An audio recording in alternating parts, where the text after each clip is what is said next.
ॐ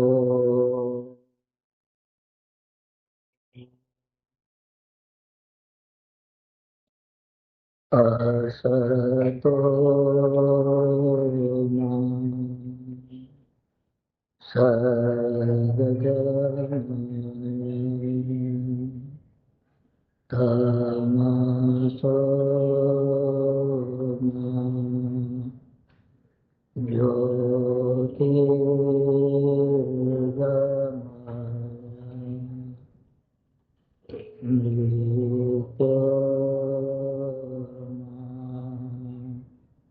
अमृतं गमय ॐ सहनावतु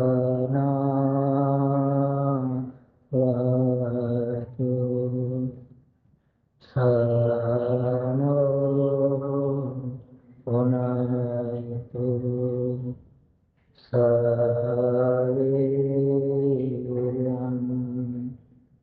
करवावहै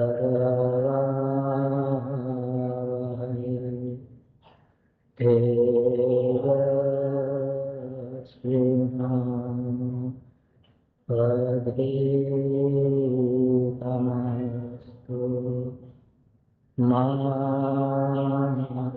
विद्विषावहै ॐ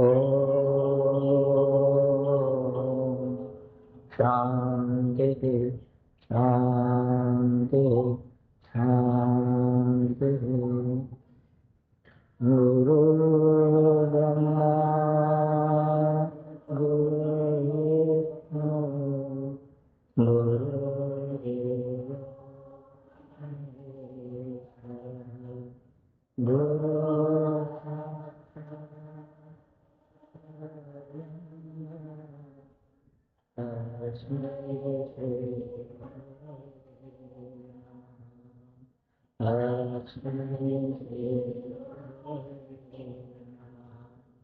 तस्मै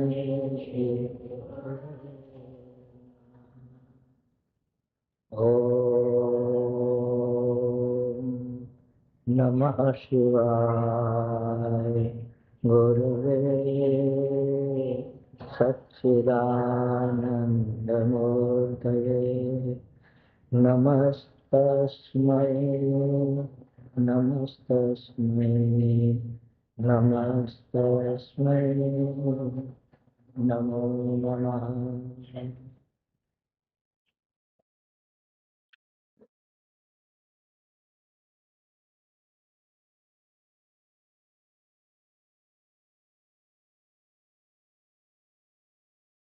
ગુરુ બંધુઓ, ભગીનીઓ, માતાઓ તથા બાળકો સર્વને મારા સસ્નેહ જય નમઃ।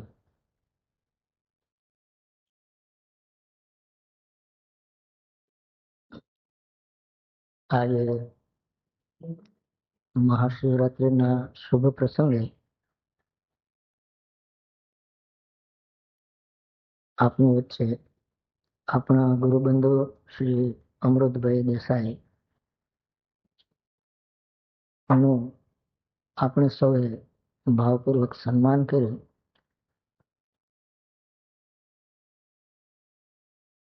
અને આપણે એમ એવું ઈચ્છીએ કે એમણે જે કંઈ કાર્ય બાપુજીનો અને દાદાજીનો સંદેશો પ્રસરાવવામાં કર્યું છે તે કાર્ય કરવાની પરમાત્મા દાદાજી બાપુજી સૌ એમને શક્તિ આપે અને શતાયુ બનાવે।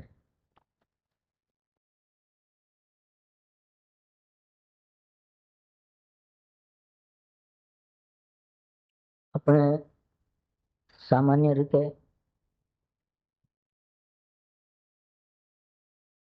શુભ પ્રસંગે ખાસ કરીને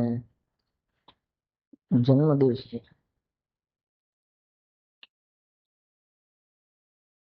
જે વ્યક્તિનો જન્મદિન હોય એમના પ્રત્યે એવી શુભ ભાવના વ્યક્ત કરીએ છીએ કે ભાઈ 100 વર્ષના થાવ. મારી આગળના બધા જ વક્તાઓ આ વાત ચૂકી ગયેલા, એટલે મેં પહેલી એને યાદ કરી.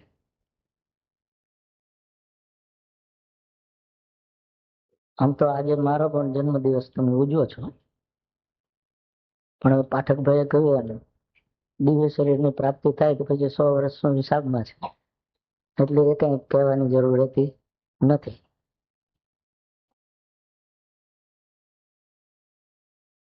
પણ રતાળુ બનવું એ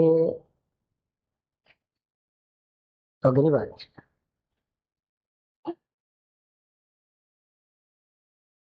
રતાળુ સી રીતે બનાય એ પણ જાણવા જેવું એની પાછળ શાસ્ત્રોક્ત કથન છે.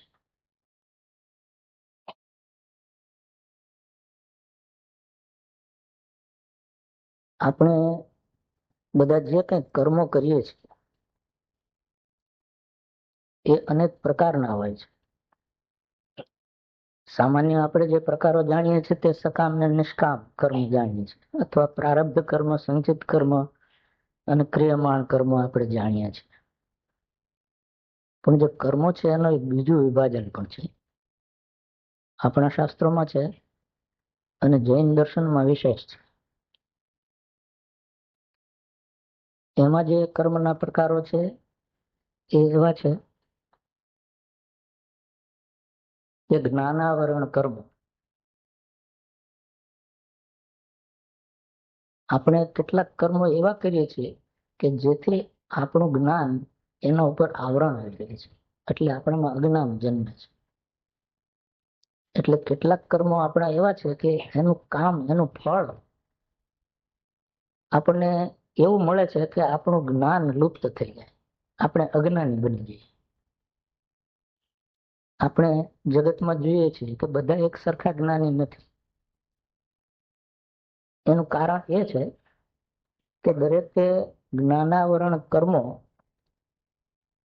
ભિન્ન ભિન્ન માત્રામાં પૂર્વજન્મમાં આચરેલા છે. જેમણે જ્ઞાનાવરણ કર્મો વધારે કર્યા છે એમને ભગવાન નવા જન્મને જ્ઞાન ઓછું આપે છે, એનામાં અજ્ઞાન વિશેષ હોય છે. અને જેને જ્ઞાનાવરણ કર્મો બહુ ઓછા કર્યા હોય છે એને ભગવાન બીજા જન્મે વધારે જ્ઞાન આપે છે. એને જ્ઞાનાવરણ કર્મ કર્યું છે એના બદલામાં જ્ઞાન નથી મળ્યું, પણ એનું જ્ઞાનાવરણ કર્મ ઓછું છે એટલે એનામાં અજ્ઞાન ઓછું છે, જ્ઞાન મળતું નથી. જ્ઞાન પ્રાપ્તિ અર્થે તો બીજો કોઈ રસ્તો છે નહીં આવું કરાવ્યા સિવાય, અને મારા જેવી સાધના કર્યા છે. કેમ કે ઉપનિષદો સ્પષ્ટ કહે છે કે જ્ઞાનમ યોગાત્મકમ વિદ્ધિ. એમ ગીતામાં પણ કહ્યું છે કે આ જ્ઞાન છે એ યોગ્ય કાળ પછી સંસિદ્ધ બને સાધના દ્વારા. એટલે જ્ઞાનની પ્રાપ્તિ તો સાધના દ્વારા જ થાય છે, પણ અજ્ઞાનની પ્રાપ્તિ કર્મ દ્વારા થાય છે. હવે જે કર્મ દ્વારા આપણે કેટલી અજ્ઞાનની પ્રાપ્તિ કરી છે એના પર આપણું જ્ઞાન કે અજ્ઞાનની માત્રાનો આધાર છે. તો પ્રથમ કર્મ છે જ્ઞાનાવરણ કર્મ છે. બીજું કર્મ છે દર્શનાવરણ કર્મ છે. દર્શનાવરણ કર્મ એટલે શું? કે આપણને ભ્રાંતિ દર્શન થાય, સત્ય દર્શન ન થાય. દર્શનનું આવરણ. આપણે રસ્તામાં જતા હોઈએ અને સહેજ અંધારું હોય અને દોરડું પડ્યું અને આપણે ચમકી જઈએ કે સાપ છે, ખરેખર દોરડું જ છે, પણ આપણે એનું બરાબર દર્શન નથી કરી શક્યા અંધકારને કારણે, એટલે આપણે એનામાં સર્પનું આરોપણ કરી દીધું. નહીં તો એ રજ્જુ જ છે, એને ભ્રાંતિ દર્શન કહેવામાં આવે છે. એટલે કેટલાક કર્મો આપણે આ જીવનમાં એવા કરીએ છીએ કે જેને લઈને આપણી આવતા જન્મમાં કેટલા પ્રમાણમાં એ ભ્રાંતિ હશે એ નિશ્ચિત થાય છે. ત્રીજું કર્મ છે મોહનીય કર્મ છે. મોહનીય કર્મ એટલે શું? મમત્વ. આપણે બધાને સંસારનું થોડું ઘણું મમત્વ હોય જ છે. માનવી માત્ર ને મમત્વ હોય છે. જો મમત્વ રહિત જ માનવ જન્મ હોય તો એનો મોક્ષ છે, પણ મમત્વ છે એટલે જ સંસાર છે, અને સંસાર છે એ જ બંધન છે. એટલે મોહનીય કર્મો છે એ આપણને સંસારિક બંધનોમાં ફસાવે છે. આ જન્મે આપણે જેટલા મોહનીય કર્મો કર્યા હશે, સંસારિક કર્મો કર્યા હશે, એના બંધનમાં ફસાઈને જે કંઈ સંસારના આકર્ષણથી કર્યા હશે એ બધા મોહનીય કર્મો છે. એ કર્મો નું ફળ આપણને આવતા જન્મે ભગવાન આપશે. અને આપણે જેટલા પ્રમાણમાં એ કર્મો વધારે આચર્યા હશે એટલા પ્રમાણમાં આપણો મોહ વધુ હશે સંસાર પ્રત્યે. જેટલા ઓછા આચર્યા હશે એટલો મોહ ઓછો હશે. મને ઘણા પ્રશ્નો પૂછે છે કે તમને આ સૂઝ્યું કેમ? એનો ઉત્તર આટલો જ કે મારા પૂર્વજન્મના મોહનીય કર્મો ઓછા હશે એટલે આ સૂઝી ગયું. તમને નથી સૂઝતું એનું કારણ એ છે કે તમારા મોહનીય કર્મો ઘણા છે. શાસ્ત્ર શું કે છે એ સમજવામાં કોઈને તકલીફ નથી. અને કદાચ પંડિતો ગોરધનભાઈ તમને મોટી બોમ્બાસ્ટિક ભાષામાં કહેતા હશે એ વસ્તુ, પણ હું તો તમને સરળ સાદી ભાષામાં જ કહું છું, સીધું જ ગળે ઉતરી જાય. અને છતાંય તમે સુધરતા નથી એ વાત કેટલી જ પણ હકીકત છે.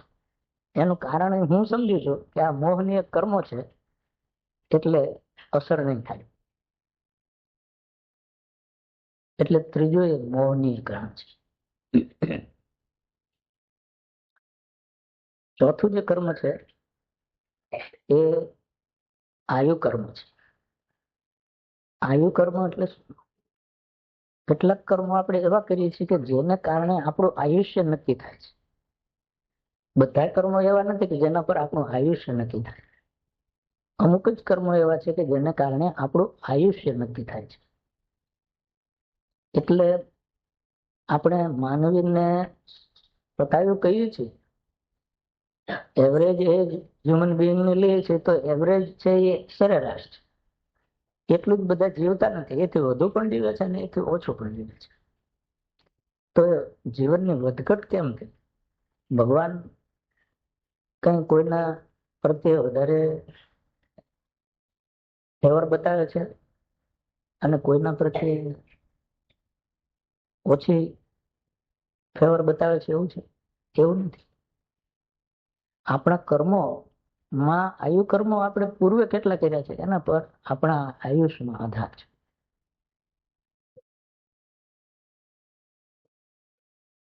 પાંચમું કર્મ એવું છે કે જેને નામ કર્મ કહેવામાં આવે છે.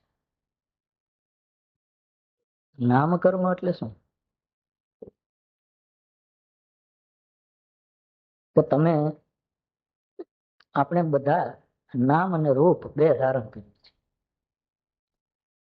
માણસ માત્ર ને સ્વરૂપ છે, નામ છે. પ્રાણીને સ્વરૂપ હોય છે, અંદર અંદર નામ એમના હોય છે કે નહીં મને ખબર નથી, પણ આપણે પાડીએ છીએ ક્યારેક એમના નામ. આપણે કૂતરાનું નામ પાડીએ છીએ, ગાયનું નામ પાડીએ છીએ. એટલે દરેક સ્થૂળ દેહધારીને નામ અને રૂપ આ બે લાગુ પડે છે. તો નામ અને રૂપ એવા કર્મો એ આપણી યોની નિશ્ચિત કરે છે. આપણે મનુષ્ય તરીકે જન્મવાના છીએ કે તરીકે જન્મવાના છીએ, પક્ષી તરીકે જન્મવાના છીએ, કે કીડો મકોડો થવાના છીએ, કે પતંગિયું બનવાના છીએ, એનો આધાર આ નામ રૂપ કર્મો પર છે. એક કર્મ એ ગોત્ર કર્મ છે. કેટલાક કર્મો એવા છે કે જે આપણું ગોત્ર નિશ્ચિત કરે છે કે આપણે આવતા જન્મે જો મનુષ્ય થઈએ તો આપણું ગોત્ર બ્રાહ્મણનું રહેશે, ક્ષત્રિયનું રહેશે, વૈશ્યનું રહેશે કે શૂદ્રનું રહેશે. આપણા શાસ્ત્રોમાં તો જન્મે આ ગોત્ર નિશ્ચિત જ છે. એના આધારે જ આ વર્ણ પાડ્યા છે.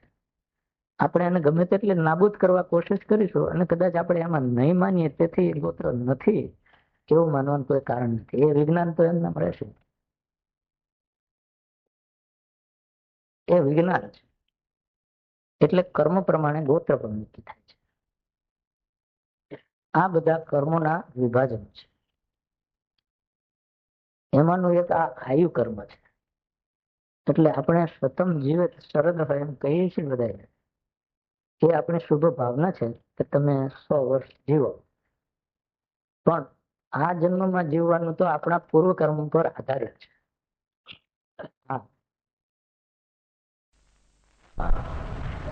જો કૃપા કરે તો આપણું પ્રારબ્ધ બદલી જાય. આપણા શાસ્ત્રોમાં ઉદાહરણ છે, માર્કંડેય મુનિ ને પ્રભુના વરદાનથી જ એમનો જન્મ થયેલો. એમના માતા પિતાએ શંકર ભગવાનની ભક્તિ કરેલી.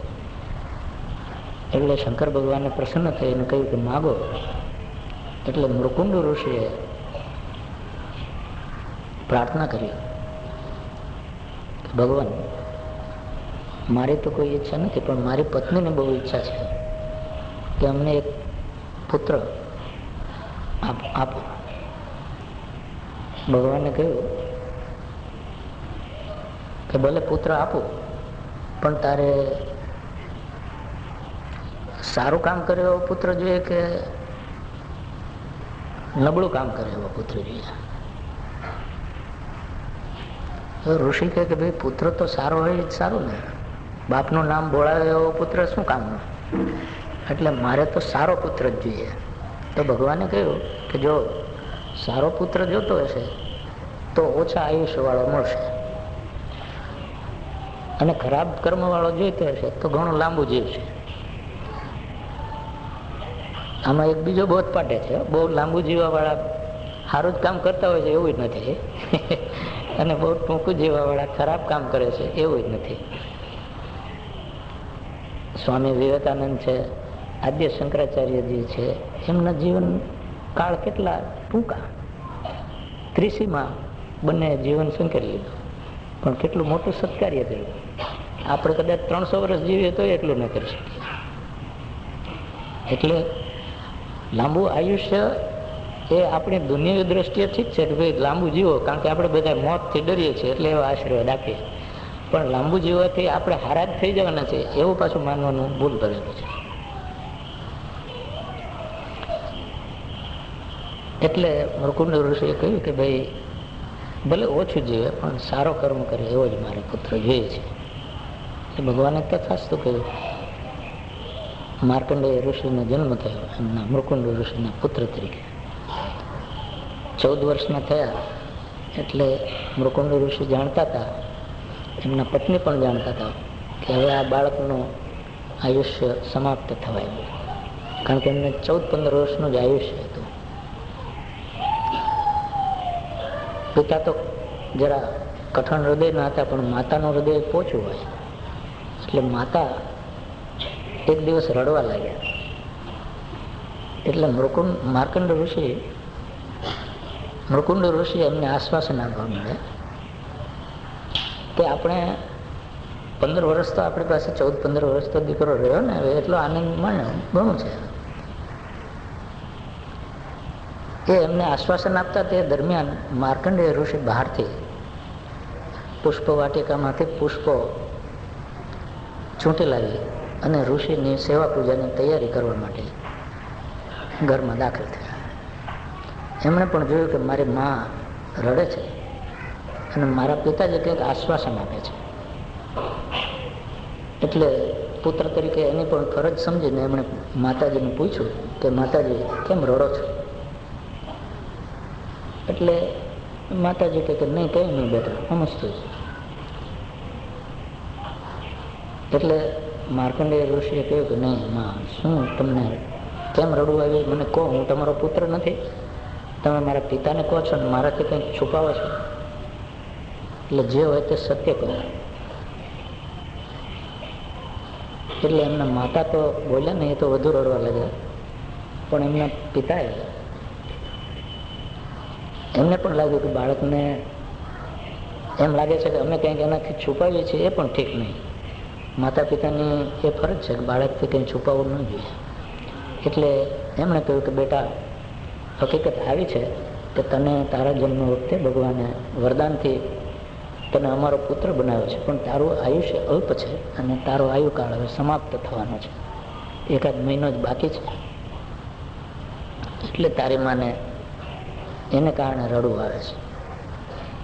એટલે માર્કંડેય ઋષિ કે એમાં રડવાનું શું છે? હજી 1 મહિનો મારા હાથમાં છે ને, હું સાધના કરીશ અને સિદ્ધ બનીશ અને ભગવાન પાસેથી વરદાન મેળવીશ કે હું કદાપી મરું જ નહીં, અજર અમર બની જાઉં. એ જ દિવસે ઘર છોડીને નીકળી ગયા અને સમુદ્ર તટ પર જઈને એમણે સાધના કરી, એકદમ કઠિન તપશ્ચર્યા કરી. બેઠા ત્યાંથી ઉઠ્યા જ નહીં, ન પાણી પીધું, ન ખાધું, ન કાંઈ બીજો વિચાર કર્યો. અને છેલ્લે ભગવાન શિવજીએ પ્રગટ થઈને એમને વરદાન પણ આપ્યું, એને અજર અમર બનાવી દીધા. એટલે આયુ કર્મ એ આપણા કર્મને આધારે આયુષ્ય નિશ્ચિત થાય છે, પણ સાધના શું કરી શકે છે એ પણ આ ઉદાહરણથી સ્પષ્ટ થાય છે. આપણા મહાભારતમાં એક એવો પ્રસંગ છે કે રાજા ધૃતરાષ્ટ્ર વિદુરજીને એક પ્રશ્ન પૂછે છે કે વિદુર, તું જ્ઞાની છો, એટલે મારા એક પ્રશ્નનો ઉત્તર આપ. વિદુરજી કે આપ પૂછો, મને એનો ઉત્તર આવડતો હશે તો કહીશ. તો ધૃતરાષ્ટ્ર કહે છે કે માનવીઓને વેદશાસ્ત્રમાં શતાયુ કયા છે. આપણા શાસ્ત્રોએ માનવીઓનું 100 વર્ષનું આયુષ એમ નિશ્ચિત કર્યું છે. અત્યારના કાળમાં કળિયુગમાં, દ્વાપરમાં એ 200 વર્ષ થઈ જાય, ત્રેતાયુગમાં 300 ને સતયુગમાં 400 વર્ષ. તો એમ કે બધા 100 વર્ષ જીવતા તો નથી, એમ કેમ બને છે? જો શાસ્ત્ર એમ કહે કે 100 વર્ષનું આયુષ્ય છે માનવનું, તો એમ હોવું જ જોઈએ. એટલે વિદુરજી પ્રશ્નનો ઉત્તર આપતા કહે છે કે આપની વાત બિલકુલ બરાબર છે, શાસ્ત્ર તો એમ કહે જ છે, પણ આયુષ્ય નિશ્ચિત કરવામાં આપણા કેટલાક કર્મો ભાગ ભજવતા હોય છે. એ કર્મોની મેં વાત કરી, પણ આયુષને કાપનારા દોષો ક્યાં છે એ હું તમને સમજાવું. એના પરથી તમને ખબર પડશે કે શા માટે બધા 100 વર્ષનું આયુષ ભોગવતા નથી. તો વિદુરજી એમને દોષો બતાવ્યા. અતિમાન.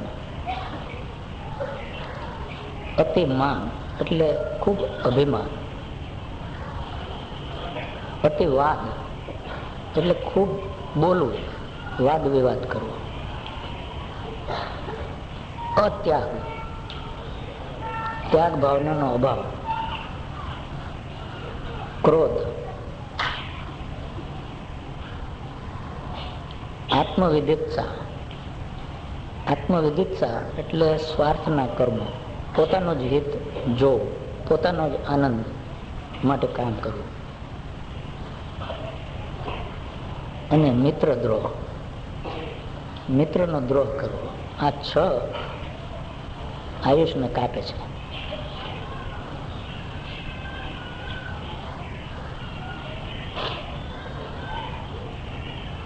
અતિમાનશ્ચ અતિવાદશ્ચ તથા અત્યાગ નરાધિપ ક્રોધશ્ચ આત્મવિધિત્સા ચ મિત્ર દોહન તાની ષટ. આ 6 એત એવ અસય તીક્ષ્ણા. અસી એટલે તલવાર, અસહ્ય એટલે તલવારો, બહુવચન. આ જ તીક્ષ્ણ તલવારો છે 6. કૃંદંતી આયુષીમ દેહીનામ. આ તીક્ષ્ણ તલવારો દેહીધારીઓનું આયુષ્યને કૃંદંતી કાપે છે. એતાને માનવાન ઘ્નંતી. આ બધા માનવોને હણે છે. ન ચ મૃત્યુ. મૃત્યુ નથી કોઈને મારતું. ભદ્રમ મસ્તુતે. આપનું કલ્યાણ થાવ. આ શ્લોકનું ભાષાંતર કે હે નરાદેવ, અતિમાન, અતિવાદ, અત્યાગ, ક્રોધ, સ્વાર્થ અને મિત્રદ્રોહ, આ 6 તીક્ષ્ણ તલવારો જેવા છે. તે દેહધારીઓના આયુષ્યને કાપે છે અને એ જ માનવીઓને મારે છે. મૃત્યુ માનવીને મારતું નથી. આપનું કલ્યાણ થાવ. હવે તમારે બધા પાસે ચાવી તો આવી ગઈ કે 100 વર્ષ કેમ જીવવું, બરાબર ને? અને વહેલું કેમ મરવું એની ચાવી આવી ગઈ. જેને જેવી ઈચ્છા હોય એ પ્રમાણે કરવું. તો આપણે શતાયુ ભવ એવા આશીર્વાદ આપીએ છીએ. 100 વર્ષના થવું છે આપણે બધાને. તો શું ન કરવું એ વિદુરજીએ આ મહાભારતના શ્લોકમાં સલાહ આપે છે. શા માટે આ ન કરવું? કારણ કે એ કર્મો એવા છે કે જે આયુ કર્મમાં એનો સમાવેશ થાય છે. એ આપણું આયુષ્ય નક્કી કરે છે. આ જન્મે આપણું આયુષ્ય નક્કી થઈ ગયું છે આપણા પૂર્વના કર્મોને આધારે. એટલે આ વખતનું આયુષ્ય એ આપણું પ્રારબ્ધ બની ચૂક્યું છે. આવતા વર્ષનું, આવતા જન્મનું આપણું જે આયુષ્ય નક્કી કરવાનું છે એ પ્રારબ્ધ હજી આપણા હાથમાં છે નક્કી કરવાનું. કયા કર્મો કરવા કે જેથી આપણું આયુષ્ય વધે એનો આ શ્લોકમાં ઉલ્લેખ છે. અતિમાન, દુર્યોધન ને કદાચ અભિમાન ન કર્યું હોત તો લાંબુ જીવત ખરો. રાવણે પણ અભિમાન ન કર્યું હોત તો લાંબુ જીવત ખરો. કારણ કે કોઈ રોગથી મરી ગયા છે એવું નથી, વૃદ્ધ થઈને મરી ગયા છે એવું નથી, પણ એમણે અભિમાન કર્યું એટલે એના બદલામાં એમનું આયુષ્ય ટૂંકું બન્યું. ભગવાને એમનું પ્રારબ્ધ ત્યાં ટૂંકાવી દીધું. અતિવાદ, બહુ બોલવું પણ સારું નથી. છતાં હું તમને વહેલો છોડવાનું નથી. આ તમને એમ કે હાશ નિરાશ થઈ આ મુનિજી કહે છે, મુનિજી કહે છે એટલે હવે વહેલો નંબર લાગશે જન્મમાં, એવું નથી. કારણ કે હું તો 3 જ વખત બોલું છું એટલે મને અતિવાદનો નિયમ લાગુ નહીં પડે. અતિવાદ એક આપણો પંચતંત્રની કથાઓ ને જાતક કથાઓ આવે છે ને, એમાં એક બહુ સરસ નાનકડી વાત છે. લબલબિયો કાચબો. બધા તમને એની વાર્તા તો આવડે છે, છતાંય જૂની પેઢીને આવડતું હોય છે, નવી પેઢીવાળા નહીં આવડતું હોય એટલે કહું છું. માનસ સરોવરમાં 2 હંસ ને એક કાચબા સાથે દોસ્તી થઈ. જ્યારે ગરમીના દિવસો હોય ત્યારે હંસ માનસ સરોવર પર પહોંચી જાય, કારણ કે ત્યાં હિમાલયની ઠંડીમાં એમને મજા આવે. અને પછી ઠંડીના દિવસો આવે ત્યારે દક્ષિણ બાજુ માઇગ્રેટ થાય. પક્ષીઓ તો એક સ્થળથી બીજા સ્થળે માઇગ્રેટ થતા હોય છે ને, એમ સ્થળાંતર કરે. એટલે શિયાળો નજીક આવ્યો એટલે હંસે દેડકાને વાત કરી, 2 હંસ મિત્રોએ, કે હવે આપણે છૂટા પડવાનો સમય થયો છે, કારણ કે હવે ઠંડી શરૂ થશે એટલે અમે તો સ્થળાંતર કરી અને દક્ષિણ બાજુ ચાલ્યા જશું, તો એટલો વખત આપણે એકબીજાથી આપણે છૂટા પડવું પડશે. તો કાચબો કે મને સાથે લઈ જાઓ ને ભાઈ. નથી સંભળાતું?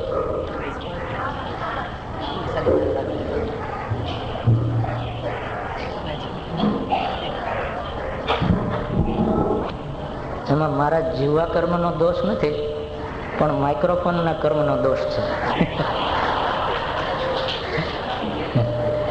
થોડોક મારા ગળાનો પણ દોષ છે, કારણ કે હું છેલ્લા અઠવાડિયાથી મૌન પાડતો હતો. આજે સદભાગ્યે તમે મને સાંભળી રહ્યા છો, કારણ કે હું મારું પ્રવચન લખી નથી શક્યો એટલે બોલું છું. એટલે 7 દિવસના રેસ્ટ પછી બોલવાનું છે ગળાને, એટલે કદાચ અવાજ ઓછો નીકળતો હશે, પણ હવે સંભળાય છે ને, ત્યારે વાંધો નહીં. અત્યાર સુધી નહોતું સાંભળવાનું એ તમે ભૂલે ચૂક્યા છો, એટલે ચિંતા ના કરશો. હવે જે તમારે સાંભળવાનું છે એ વખતે જ માઇક બરાબર થઈ ગયું છે, કારણ કે બોલવાનું કામ બહેનોને વધારે આવડે. અહીંયા જે કંઈ અવાજ થયો હોલમાં અત્યાર સુધી એમાં વધારે ફાળો તમારો હતો. કોંગ્રેચ્યુલેશન્સ. એટલે કાચબો કે મને તમે દક્ષિણ દિશામાં લઈ જાઓ ને, પણ એમ કે મારાથી તો કાચબો કે ચલાય નહીં, અને તમે તો પાંખવાળા એટલે ઉડીને જતા રહ્યો, અને મારાથી તો ચલાય નહીં, એટલે મારે તો સ્થળાંતર કરવાનું અઘરું છે. પણ કંઈક યોજના વિચારો કે જેથી આપણે જુદા ન પડવું પડે. તો બે હંસોએ વિચાર કર્યો કે આપણે એવું કરીએ કે આ કાચબો છે એ એક લાકડીને મુખથી પકડી રાખે, અને એ લાકડીના 2 છેડા છે એ આપણે ચાંચમાં પકડી અને પછી ઉડીએ, એટલે આ કાચબો પણ આપણી જોડે લાકડી પકડીને પહોંચી જાય આપણે જ્યાં જઈએ ત્યાં, અને ત્યાં બીજા સરોવરમાં આપણે એને મૂકી દઈશું દક્ષિણ દિશામાં જઈને. આ યોજનાની વાત 2 હંસોએ કાચબાને કહી.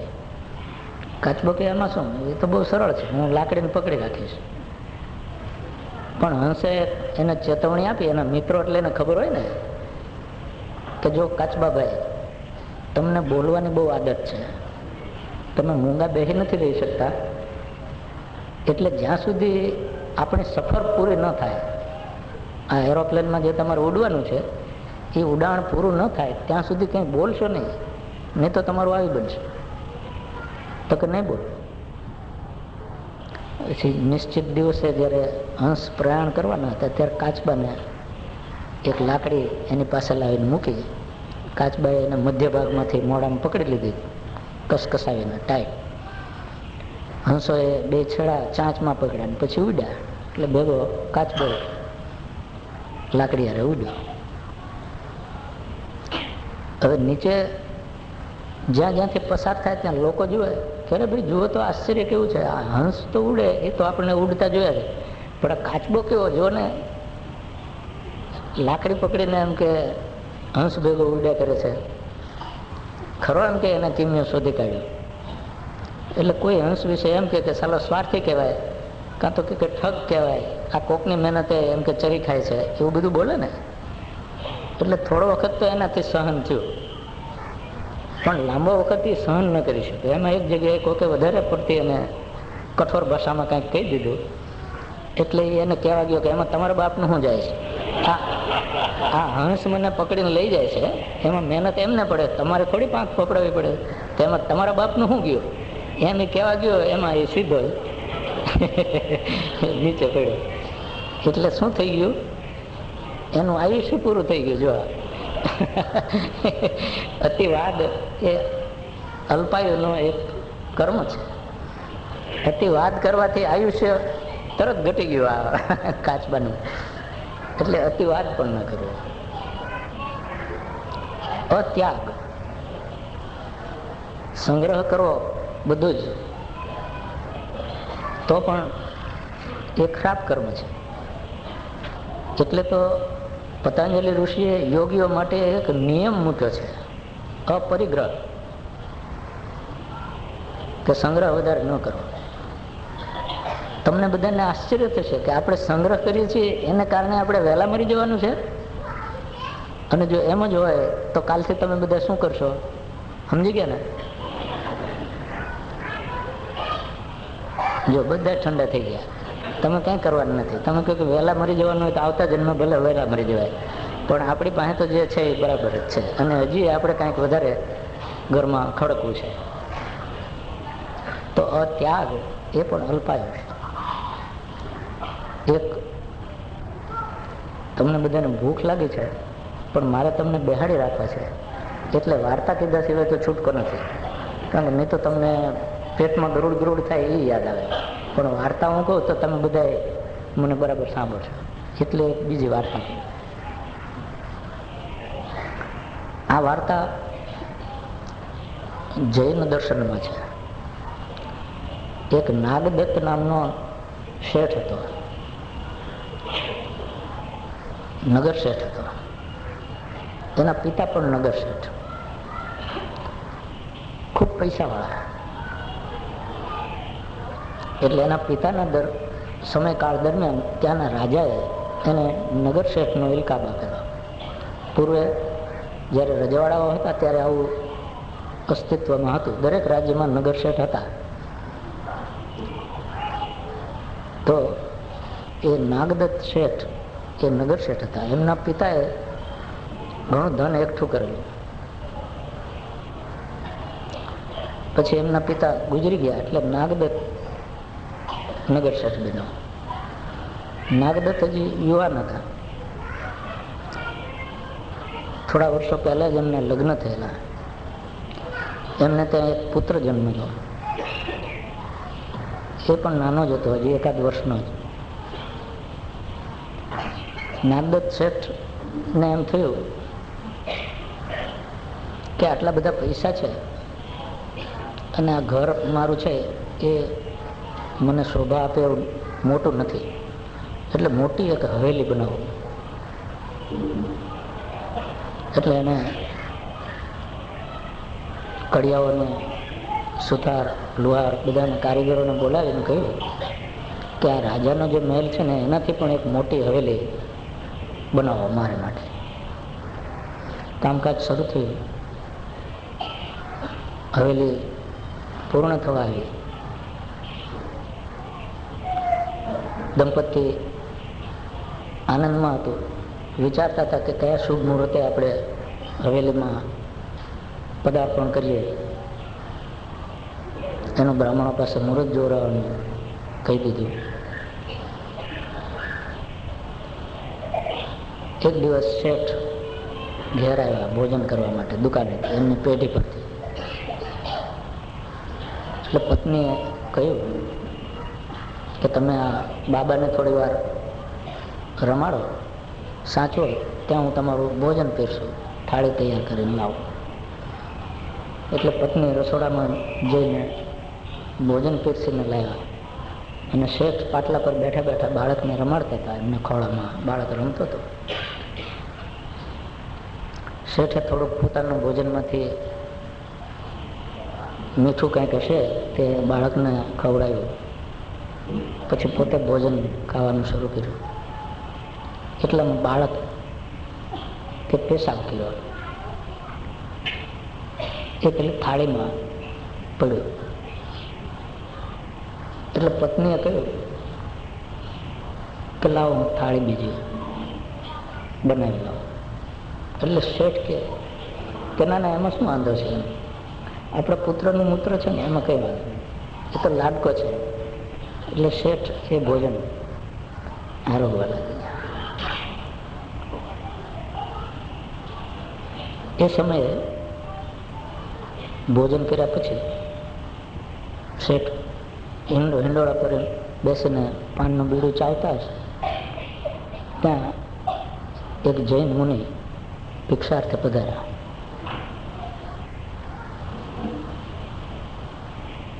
એમને ભિક્ષા માગી.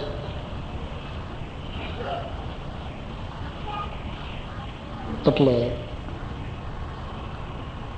પત્નીએ એમને ભિક્ષા લાવીને આપી. એટલે મુનિ થોડુંક હસ્યા અને ભિક્ષા લીધા વિના પાછા ચાલી ગયા. બીજું કઈ કહ્યું નહીં.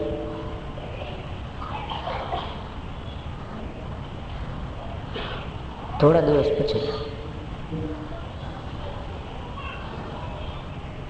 શેઠ પોતાની હવેલી, નવી હવેલી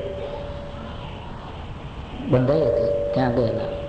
ત્યાં બધા કારીગરોને સૂચના આપતા હતા કે જો અહીંયા આવું ફર્સ્ટ ક્લાસ ચિત્ર મૂકજો, અહીંયા આવો રંગ રોગાન કરજો, અહીંયા આવું ડેકોરેશન કરજો, અહીંયા આવું કરજો, એમ અંદરનું સુશોભન બધું.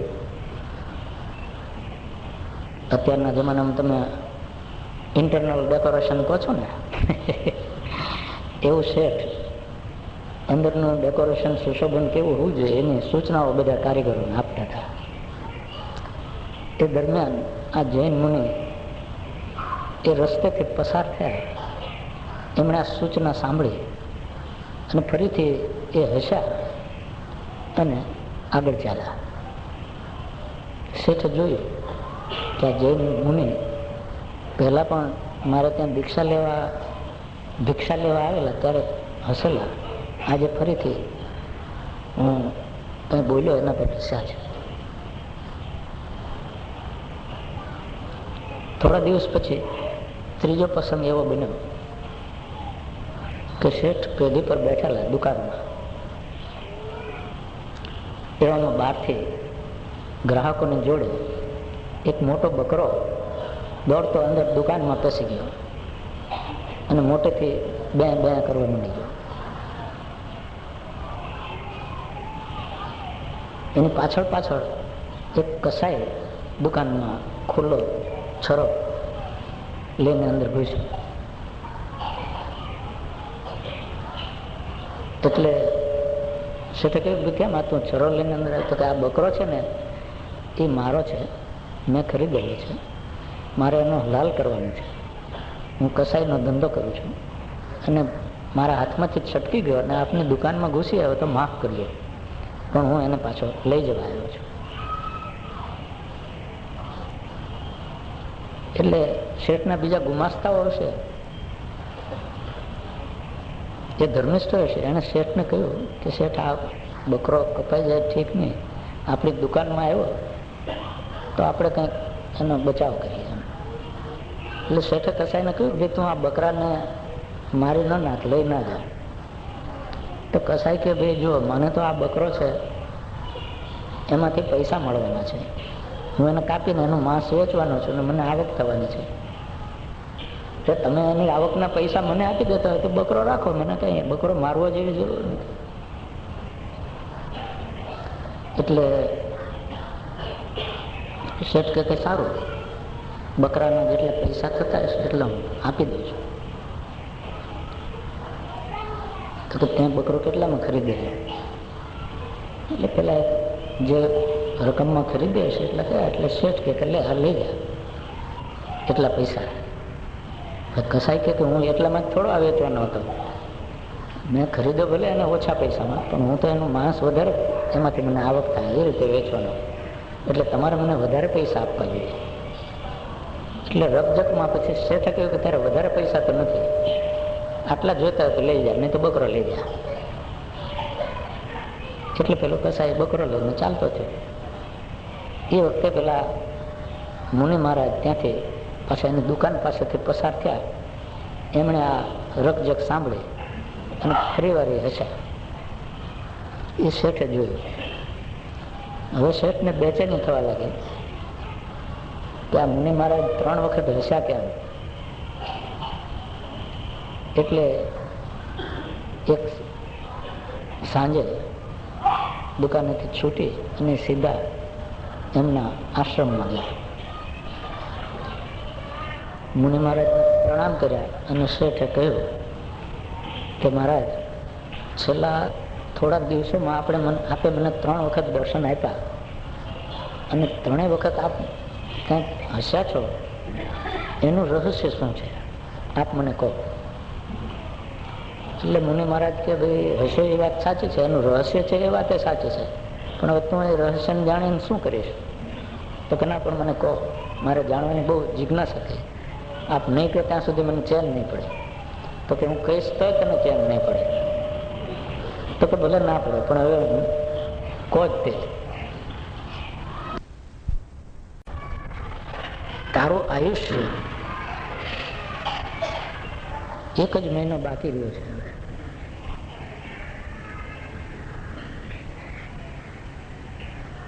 તું પહેલી વખતે હું હશો ત્યારે તારા પુત્રને તું ખોળામાં લઈને જમતો હતો, એને પેશાબ કર્યો, એ તું ખાઈ ગયો, એટલો ત્યાં પુત્ર પ્રત્યે પ્રેમ દાખવ્યો. એટલે મને હસવું આવ્યું. કેમ કે હું એ જે તારો પુત્ર છે એનો પૂર્વજન્મ જાણો છો. પૂર્વજન્મ એ તારી પત્નીનો પ્રેમી હતો.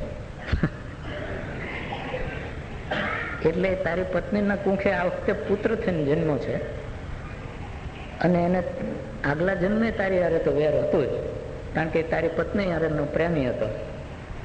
એટલે આ જન્મે એ વેર પાછો લેશે ને તારું આ બધું જ કમાણી તારી 2 પેઢીની છે, તારા બાપની ને તારી, એ બધી ધૂળ ધાણી કરી દેવાનું છે તારા મૃત્યુ પછી. અને તું આ જે હવેલી બનાવે છે એમાં આવું ડેકોરેશન કરજો ને તેવું ડેકોરેશન કરજો ને, પણ એ ઉદ્ઘાટન તારે કરવાનું નથી. એ ડેકોરેશન વાળા ઘરમાં તારી પત્ની ને તારો પુત્ર આ રહેશે. તારું 1 મહિના પછી મૃત્યુ થવાનું છે. અને દુકાનમાંથી જે બકરો બહાર કાઢ્યો ત્યાં કસાઈને સોંપ્યો, એ વખતે મને એટલે હસવું આવ્યું કે બકરો છે એ તારો પૂર્વજન્મનો પિતા છે, કેમ કે કેટલો કંજૂસ હતો એટલે એ બકરો થયો છે. અને જેણે એક વ્યક્તિના ઉપર અસહ્ય બોજો એને ખોટો હિસાબ કરીને નાખી દીધેલો અને ખૂબ પૈસા લઈને એને ચૂસેલો, એ માણસ આ વખતે કસાય થયેલો છે. એટલે એના હાથે એનું મૃત્યુ નિશ્ચિત જ હતું. પણ બકરાને એમ થયું કે એને પૂર્વજન્મનો થોડુંક તને જોઈને યાદ આવી ગયું છે, કે એને એમ થયું કે હા મને બચાવી લેશે, કારણ કે તું એનો દીકરો છો. એટલે એની જૂની દુકાનમાં ઘૂસી ગયો. બકરાને યાદ આવ્યું કે અહીં તો હું મારી પેઢી છે ને અહીં હું બેસતો હતો, અહીંયા મને કદાચ આશ્રય મળી જાય, હું બચી જાઉં. એટલે એ ઘૂસી આવ્યો. પણ ત્યાં એક થોડાક પૈસાની લાલચમાં તારા બાપને હોમી દીધો. તું કસાઈની યારે લેણ દેણમાં જરા કઠણ રહ્યો અને ભાવતાલ બરાબર કરી ના શીખ્યો, એટલે ત્યાં બકરાને હોંપી દીધો. એટલે તારો બાપ તો ગયો પાછો, એને એનું કર્મ ભોગવી લીધું. તારે આ કર્મનું ભોગ ભોગવવાનો છે. એટલે મહિના પછી તું જવાનો છો. અને તારો જે પુત્ર જેને તું પ્રેમથી એનું મૂત્ર પી ગયો, એ તારું આ બધું દૂરદાણી કરી દેવાનું છે. આપણે જાણતા નથી હોતા કે કયા કર્મને આધારે આપણે આ જન્મમાં બધું ભોગવી રહ્યા છીએ, સુખ કે દુઃખ ગમે તે. તો અત્યાગ, આ 2 પેઢીથી એમણે કંઈ ત્યાગેલું જ નહીં, બધો સંગ્રહ જ કર્યો, પૈસા જ એકઠા કર્યા. એનો શું નતીજો આવે? આ મેં વાર્તા જોડી નથી કાઢી, કોઈ સામાન્ય વ્યક્તિએ જોડી નથી કાઢી. આ જૈન દર્શનમાં આ વાર્તા છે. કર્મનું ફળ કેવું હોય છે એ બતાવવા માટે. તો અત્યાગ એ પણ આપણું આયુષ્ય નક્કી કરે છે. ક્રોધ કરવો તો સારો છે જ નહીં. એ તો આપણે સૌ જાણીએ છીએ અને છતાં કરીએ જ છીએ. આપણે એવું માનીએ છીએ કે બીજાએ ક્રોધ કરવો એ ખરાબ છે, હું કરું તો બરાબર જ છે. બીજા ક્રોધ કરે ત્યારે આપણને બિલકુલ ગમતું નથી, અને આપણે એને શિખામણ આપી દઈએ કે ભાઈ ક્રોધ ના કરવો જોઈએ. પણ આપણે કરીએ છીએ ત્યારે એ શિખામણ આપણને કોઈ આપે તે ગમતું નથી. આપણે એમ માનીએ છીએ કે આપણે તો કરવો જ જોઈએ. ક્રોધનું ફળ કેવું?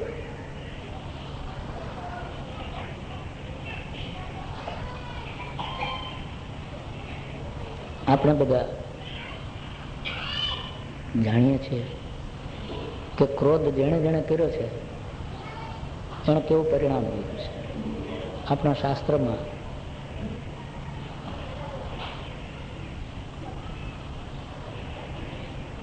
નામ ભાઈ મને મારા મૂડી જ નથી ગયું, યાદ આપવું પડશે. ભગવાનનો ગાળો દેનારો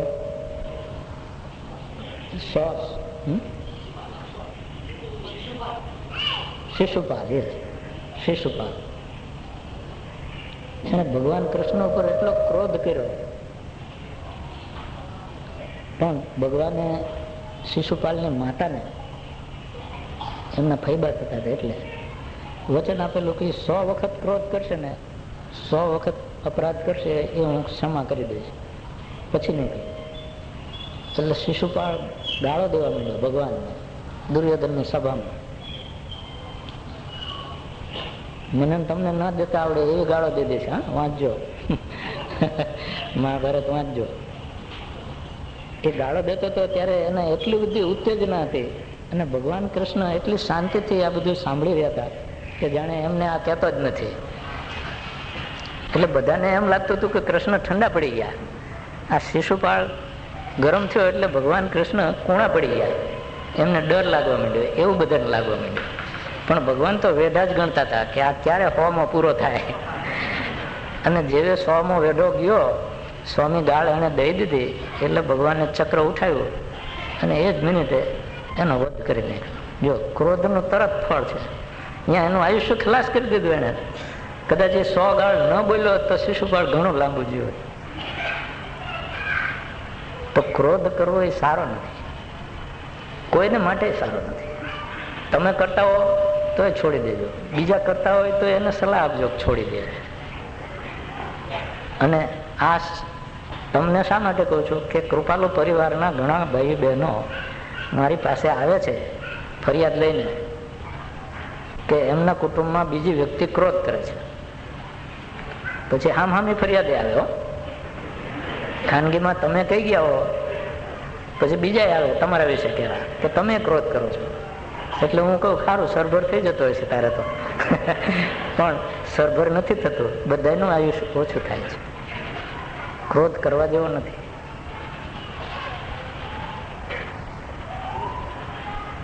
આત્મવિદિત્સા. આત્મવિદિત્સા નો અર્થ સ્વાર્થ કહી શકાય, પણ એનો અર્થ એવો છે કે પોતાનું જ સુખ જોવું, એને આત્મવિદિત્સા કહેવામાં આવે. આપણે બધા પોતાનું જ સુખ જોઈએ. કુટુંબમાં પણ આપણે 10 જણા રહેતા હોય તો બીજાની સગવડ શું છે એ આપણે જોતા નથી. આપણી સગવડ બધી સચવાવી જોઈએ એવી દરેક વ્યક્તિનો દુરાગ્રહ હોય છે. કુટુંબની ભાવનાનો અર્થ જ એવો કે એકાબીજાની સગવડતા ખાતર થોડીક અગવડ ભોગવી લેવી તો કુટુંબ ટકે. આ અમેરિકાથી જે ભાઈ બહેનો આવ્યા છે ને, એમને આપણા કુટુંબની ભાવના અને કુટુંબમાં કેમ માણસો રહે છે જોઈને આશ્ચર્ય થયું. મારી જોડે 10 દિવસ એ બધા ભાઈ બહેનો પ્રવાસમાં આવેલા સૌરાષ્ટ્રના, અને ત્યાંની લોકોની ભાવના, કુટુંબની ભાવના, આખા ગામની ભાવના, આપણી મહેમાન ગતિની ભાવના, એ જોઈને એમને એવું બધું આશ્ચર્ય થયું કે લોકો આટલું બધું એમ કે બીજા માટે કરે કે જેને ઓળખતા નથી. ત્યાં ઓળખતા હોય ને એની વાતે ન કરે કોઈ. ત્યાં તમારે કોઈને મળવા જવું હોય તો એને ઘરે ટકોરો મારવો પડે, બારણું બંધ હોય. અને અહીંયા આખા કાયાવરણમાં તમે જાઓ, સવાર પડે બધાના દરવાજા ખુલે ત્યારે રાતે હુવે ત્યારે જ બંધ થાય. કોઈનું ઘરનું બારણું બંધ હોય છે ગામડામાં, શહેરોમાં હોય છે. હા, જો આ શહેર છે એ આપણી સંસ્કૃતિ નથી. આપણી સંસ્કૃતિ ગામડામાં છે. ગામડામાં દરવાજા ખુલ્લા હોય અને તમે કોઈના ઘરમાં કેમ ફલાણા ભાઈ છે એમ કરતા છેક રસોડા સુધી પહોંચી જાવ તોય તમને કોઈ ટોકે નહીં કે ભાઈ અહીં ના આવે. અને શહેરમાં હવે આપણે ડ્રોઈંગ રૂમ બનાવી દીધા કે તમારી ગતિ અહીં સુધી છે, મહેમાન અહીંથી અંદર નહીં. મહેમાન ગતિ કહેવાય, પણ આપણે મહેમાનની ગતિને ત્યાં રોધી દઈએ છીએ કે મહેમાન તમારી ગતિ અહીં સુધી છે, એનું નામ મહેમાન ગતિ. મહેમાન ગતિ ડ્રોઈંગ રૂમ સુધી. આ આપણી સંસ્કૃતિ નથી. એટલું જ નહીં, પણ તમે જાઓ એટલે તમને તરત કે આવો આવો ભાઈ બેસી જાઓ જમવા, તો કે જે ભાઈ જમીન આવ્યો, અરે કે તોય જે ભાવે હોય, અને તમને 2 કોળિયા જમાડે, કંઈક તો લે, ત્યારે એમને સંતોષ થાય. અને ત્યાં કદાચ તમે ગયા હો તો એમ કહી દે કે sorry, we are on lunch table, so please come after 15 minutes. અને આપણે શહેરમાં હવે આ દાખલ થવા માંડ્યું છે. એટલે હું અમેરિકાવાળાને કહેતો હતો કે તમારું જે આ જે ખરાબ જે બધું છે ને એ અમારા લોકો અહીં શીખી જાય છે. તમારું સારું છે એ અમે શીખતા નથી. તમારી સ્વચ્છતા લેવા જેવી છે, તમારી રીતભાત લેવા જેવી છે, તમારું ડિસિપ્લિન શિસ્ત લેવા જેવું છે, એ બધું લેવા જેવું છે. તમારી કાર્ય ભાવના લેવા જેવી છે. આપણે કામના ચોર છીએ, એ લોકો કામના ચોર નથી. તમે એને કોઈ કામ માટે રોકો અને પૈસા આપી દો, પછી એના ઉપર સુપરવાઇઝરની જરૂર નહીં. વગર સુપરવાઇઝરે સંપૂર્ણપણે પૂરું કાર્ય સરખું જ કરે. આપણે તો કામ ચોર છીએ એમ સમજીએ છીએ, એટલે દરેક ઉપર સુપરવાઇઝર જોઈએ, પાછું સુપરવાઇઝર ઉપર સુપરવાઇઝર જોઈએ, એટલે એનો કઈ અંત આવતો જ નથી. અને એટલે તો આપણી સરકારમાં અત્યારે એટલા બધા નોકરો છે કે એટલા નોકરો બીજી કોઈ સરકારમાં નહીં હોય. તમે બધા દેશના આંકડા મેળવી દો. આપણું ટોપ હેવી એડમિનિસ્ટ્રેશન થઈ ગયું છે અને આખું કરપ્ટ. કારણ કે કામ સીધી રીતે કરવું જ નહીં, ખોટી રીતે એમાં કમાણી થાય તો જ કરવું. એટલે ભાઈ કામ કરવાનો પગાર તો મળે જ છે. એના કરતાં ગોંડલ રાજ બહુ સારું હતું. અમારે સૌરાષ્ટ્રમાં ગોંડલ દેશી રજવાડું હતું. એના મહારાજા બહુ હોશિયાર. એ સમજતા હતા કરપ્શનની નાબૂદી કદી થઈ શકે જ નહીં. આ એનો પહેલો સિદ્ધાંત હતો. એટલે એ બધાને હુકમ આપે કે તમારી આ ફલાણા તરીકે મામલતદાર તરીકે નિમણૂક કરવામાં આવે છે, 25 રૂપિયા તમારો પગાર રહેશે. ઓછામાં ઓછો પગાર ગોંડલ રાજનો હોય, બાકીનું મારી ખાવું. એમ લખ્યું, હુકમમાં જ લખી દીધું હોય. એટલે સમજે કે આનો સુપરવાઇઝરની આપણે જરૂર નથી, પણ બાકીનું મારી ખાવું અને ડેશ કરીને રાજ્યનું નહીં. એટલે પ્રજાનું, રાજનું નહીં. એ રાજા હતા એટલે એટલી વહીવટી કુશળતા એની એ કહેવાય કે તમને ઓછામાં ઓછો પગાર મળશે, બાકીનું તમારે જે તમારી જરૂરિયાત હોય એ પ્રમાણે મારી ખાવાનું છૂટ પ્રજા પાસે. રાજની તિજોરીનો નહીં. રાજની તિજોરીમાંથી જો એક પૈયે જાય તો એ રાજા પાસે પાકો હતો. એ જ સર ભગવત, એમના જ દીકરા. એમણે કહ્યું કે બાપુ, હા સાચી વાત કહું છો તમને, કે અમારે રાજકોટ જવું છે. કે કેમ? તો કે રાજકોટના મહારાજા સાહેબ છે ને, એમના દીકરાએ એમને બોલાવ્યા છે, તો કે 2-4 દી તમે અહીંયા આનંદ કરવા આવો. હવે રાજકુંવરો એકાબીજાને ત્યાં જાય, આપણે શિકારે જઈશું, નામ કરીશું, આનંદ કરીશું, રમત રમીશું. એટલે અમારે 2-4-5 દી રાજકોટ જવું. તો કે સારું જજો. તો કેવી રીતે જશો તમે? મોટરમાં જવાનો છો, ટ્રેનમાં જવાનું? તો કે ના, અમે ટ્રેનમાં જવાની છે, અમારે બીજા મિત્રો છે ને, એટલે મોટરમાં બધા સમાઈ ગયા. કે સારું, ટ્રેનમાં જજો. પૈસા જોઈતા હોય તો હું સેક્રેટરીને કહી દઉં છું. એટલે એમને સેક્રેટરીને બોલાવીને કહી દીધું કે આ કુંવરો છે, એમને રાજકોટ જવાની ઈચ્છા થઈ છે, તો જે કંઈ પૈસા જોઈએ આપજો. કુંવરો ગયા એટલે રાજાએ એના બધે જાસૂસ, આખા રાજ્યમાં એને જાસૂસ રાખેલા. સુપરવાઇઝર શબ્દ નહીં હોય, આ જાસૂસ. તમારું સુપરવિઝન કરે છે એ કોઈને ખબર જ પડે નહીં. એની નોકરી બિલકુલ રાજા જ જાણે એવી ખાનગી. એને બિલકુલ ખાનગીમાં જ પગાર અપાય. એનો ચોપડે ક્યાંય હિસાબ ના રહે. જેમ આપણે CIA ને એવું બધું ચાલતું હોય ને, CBI ને, એવું એ રજવાડામાં હતું. એટલે એમણે ગુપ્તચરને કહી દીધું કે જુઓ, મારા કુંવર, પાટવી કુંવર હોય, એના પછી રાજા થવાના એ રાજકોટ જવાના છે એમના મિત્રો જોડે, અને ટ્રેનમાં જવાના છે. કેવી રીતે જાય છે અને શું થાય છે એનો સંપૂર્ણ અહેવાલ મને મળવો જોઈએ. આ એનો હગો જ દીકરો. એટલે ગુપ્તચરે બરાબર માહિતી રાખી અને રાજા સાહેબને અહેવાલ પહોંચાડ્યો. અહેવાલ એવો હતો કે રાજા સાહેબ અને એમના 8 મિત્રો સ્ટેશન ઉપર પધાર્યા. એટલે સ્ટેશન માસ્તર, ગાર્ડ બધા એમની સેવામાં હતા. રાજા સાહેબે ટિકિટ લીધી નથી. સ્ટેશન માસ્તરે એમને ટિકિટ આપવાની વાત કરી નથી. ગાર્ડે આખી પ્રવાસ દરમિયાન ટિકિટ ચેક કરી નથી. અને રાજકોટ સ્ટેશને ઉતર્યા ત્યાં ટિકિટ કલેક્ટરે એ ટિકિટ એમની પાસેથી કલેક્ટ કરી નથી. એટલે 8 જણે આ રીતે મુસાફરી કરી છે. એટલે એ અહેવાલ ઉપરથી રાજાએ હુકમ લખી દીધો કે કુંવર પાસેથી આ ડબલ ચાર્જ કે જે પનિશમેન્ટનો ચાર્જ થતો હોય ને રેલવેનો, એ વસૂલ કરવો. અને જે સ્ટેશન માસ્તરે ટિકિટ આપવાની વાત કરી નથી, જે ગાર્ડે કે TTએ ચેક કરી નથી, અને જે ટિકિટ કલેક્ટરે એમની પાસે ટિકિટ માગી નથી રાજકોટ સ્ટેશન પર, એ ગોંડલ રાજનું સ્ટેશન, આ ગોંડલ રેલવે હતી એ વખતમાં, એમને બધાનો દંડ. આવો કોઈ રાજા છે હુકમ કરનારો? અને કુંવર પાસે પૈસા ભરાવ્યા, એને એના ખિસ્સામાંથી જ આપવાના રાજાએ, પણ ન્યાયી હતા. આવા તો એમના ઘણા ઉદાહરણો.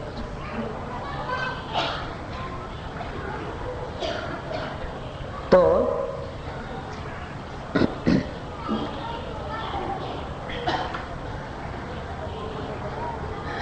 વાત કરતો હતો આત્મવિદિત્સા, કે આપણે કુટુંબમાં રહીએ છીએ એમાં સ્વાર્થ ન હોવો જોઈએ, આપણે સ્વાર્થને જતો કરવો જોઈએ.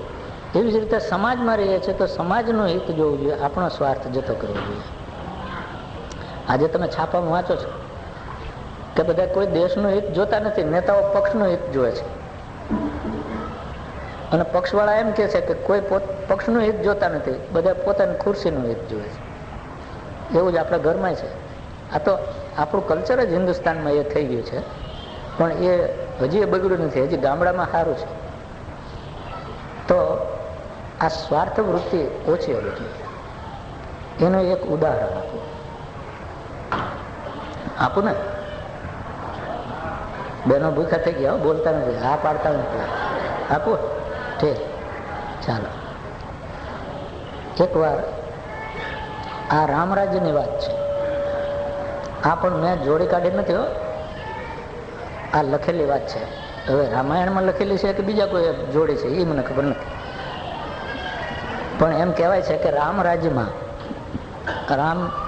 રાજા રામનું રાજ્ય થઈ ગયું રાવણને માર્યા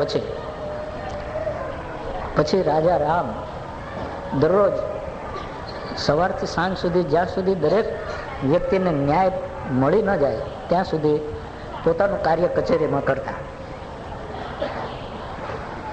પછી ઘેર જાય ને કોઈ કચેરીમાં નહીં જઈ શકો એને એવા ટાઈમે કંઈક એને અપરાધની ફરિયાદ કરવી હોય તો રાજમહેલે પહોંચે. તો રાજમહેલે પણ જ્યાં સુધી કોઈ ફરિયાદી ઊભો હોય ત્યાં સુધી પહેલું કામ એને ન્યાય આપવાનું કરે, પછી પોતે જમે. એટલે રામચંદ્રજી એક વખત રાજ દરબારમાંથી કામકાજ પૂરું કરી અને ઘેર પધાર્યા. રાજમહેલમાં ગયા અને ભોજનની તૈયારીઓ ચાલતી હતી. ત્યારે લક્ષ્મણજીને રામચંદ્રજીએ કહ્યું કે બંધુ, જરા બહાર જઈને જોઈ લો કે કોઈ ફરિયાદી તો નથી. એટલે લક્ષ્મણજી બહાર પધાર્યા અને રાજમહેલના કમ્પાઉન્ડમાં જ્યાં સામાન્ય રીતે ફરિયાદીઓને ઊભા રાખવામાં આવતા ત્યાં જોયું કે કોઈ ફરિયાદી હતો નહીં.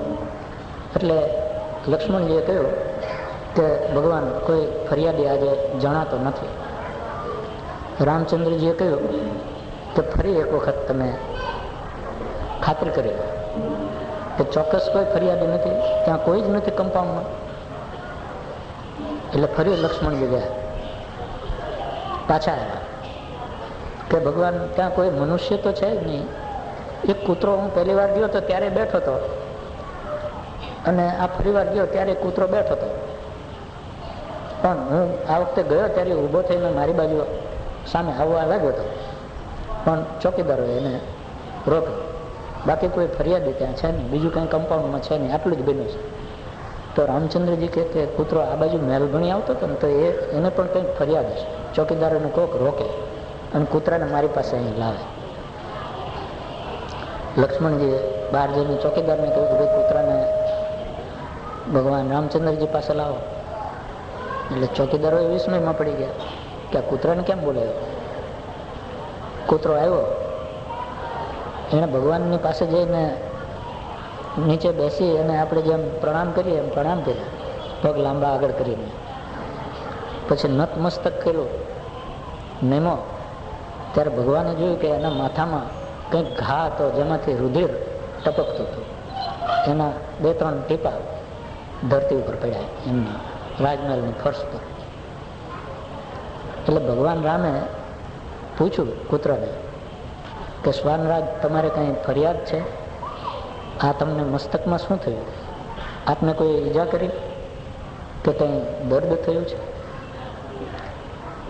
એટલે કૂતરાને વાણી સ્ફુરી. ભગવાનની હાજરીમાં કોને વાણી ન સ્ફુરે? કૂતરાએ કહ્યું કે ભગવાન, મારી એક નાનકડી ફરિયાદ છે. હું જે ચોકમાં બેસું છું અને જે વિસ્તારનું રક્ષણ કરું છું એ ચોકમાં થઈને એક બ્રાહ્મણ પસાર થતો હતો. એના હાથમાં એક લાકડી હતી અને એ હું જે વિસ્તારનું રક્ષણ કરતો હતો એમાં અંદર ઘૂસતો હતો. એટલે મેં મારી ફરજ પ્રમાણે એના પ્રત્યે ભસવાનું શરૂ કર્યું. હું ઈચ્છતો હતો કે મારી હદમાં ન આવે, પણ બ્રાહ્મણે તો દુરાગ્રહ રાખ્યો અને એ મારી હદમાં ઘૂસ્યો. મેં ભસવાનું બહુ ચાલુ રાખ્યું એટલે એને ક્રોધમાં આવી અને મારી પાછળ દોડી અને મને એક લાકડી એના હાથમાંથી ફટકારી જોરથી અને મારું માથું ફોડી નાખ્યું. એનું આ રુધિર વહે છે, તો મને ન્યાય આપો. કે તું એ બ્રાહ્મણને ઓળખે છે? કે આ બરાબર. બ્રાહ્મણનું નામ આપ્યું, ક્યાં રહે છે એનું સરનામું આપ્યું કૂતરાએ. એટલે રામચંદ્રજીએ ચોકીદારોને મોકલીને બ્રાહ્મણને બોલાવી મંગાવ્યો. બ્રાહ્મણને પૂછ્યું કે ત્યાં આ કૂતરાને લાઠીથી માર્યો છે? બ્રાહ્મણ કે હું બ્રાહ્મણ છું એટલે અસત્ય તો નહીં બોલાય, મેં લાકડીથી એને માથામાં માર્યો, પણ હું એમ કે ભિક્ષા કાર્ય માટે. બ્રાહ્મણ તો લોટ માગવા જાય ને, કે હું મારા યજમાન પાસે મારા અધિકાર અનુસાર ભિક્ષાવૃત્તિ માટે જતો હતો. એ વખતે આ કૂતરો મને ભસીને રોકવા માંડ્યો. મેં એને લાકડીથી 2-4 વાર ઈશારો કર્યો કે ભાઈ દૂર જા, મને જવા દે, પણ એ તો મારા પર બહુ તિરસ્કારથી ભસવા લાગ્યો અને મને કરડવાની મને ડર લાગ્યો કે આ મને કરડશે, એટલે મેં એને માથામાં લાકડી ફટકારી. જરા વધુ વાગી ગયું એટલી મારી ભૂલ, પણ એણે કાંઈ નહોતું કર્યું ને મેં એને માર્યો છે એવું નથી. એનો પણ દોષ તો હતો જ. તો રામચંદ્રજીએ કહ્યું કે સારું, એણે જે કંઈ કર્યું એનું ફળ તો તેને આપી દીધું કૂતરાને. એને તો માથામાં વાગ્યું જ છે ને આ લોહી ચાલ્યું જ જાય છે. એ ભસ્યો, એનું ફળ એને મળી ગયું. ત્યાં લાકડી મારી એનું ફળ તને મળવાનું બાકી છે. અને તેને લાકડી મારી એટલે એટલો ક્રોધ પણ કર્યો ને, અને વધારે પડતો ક્રોધ કર્યો છે એટલે જ ત્યાં એનું આ માથું ફોડ નીકળ્યું. નહીં તો તને બીજા મારવાના સ્થળ હતા, કદાચ પીઠ પર માર્યું હોત, સાથળ પર માર્યું હોત તો બિચારાને થોડું હાથ પગમાં દુઃખ થાય, પણ માથું ફૂટી ના જાય. તો તારે એનું ફળ ભોગવવું જોઈએ. એટલે બ્રાહ્મણ કે હવે આપ રાજા છો, આપ જેમ ન્યાય કરો. એટલે ભગવાન રામે કૂતરાને પૂછ્યું કે તારી શું રાય છે આમાં, તારું શું સૂચન છે કે તને આ જે બ્રાહ્મણે ઈજા કરી એના બદલામાં બ્રાહ્મણને શું સજા મારે કરવી જોઈએ? સજા તો હું ફરમાવીશ કારણ કે એ મારો અધિકાર છે, પણ હું તારી રાય માગવામાં ઈચ્છું છું.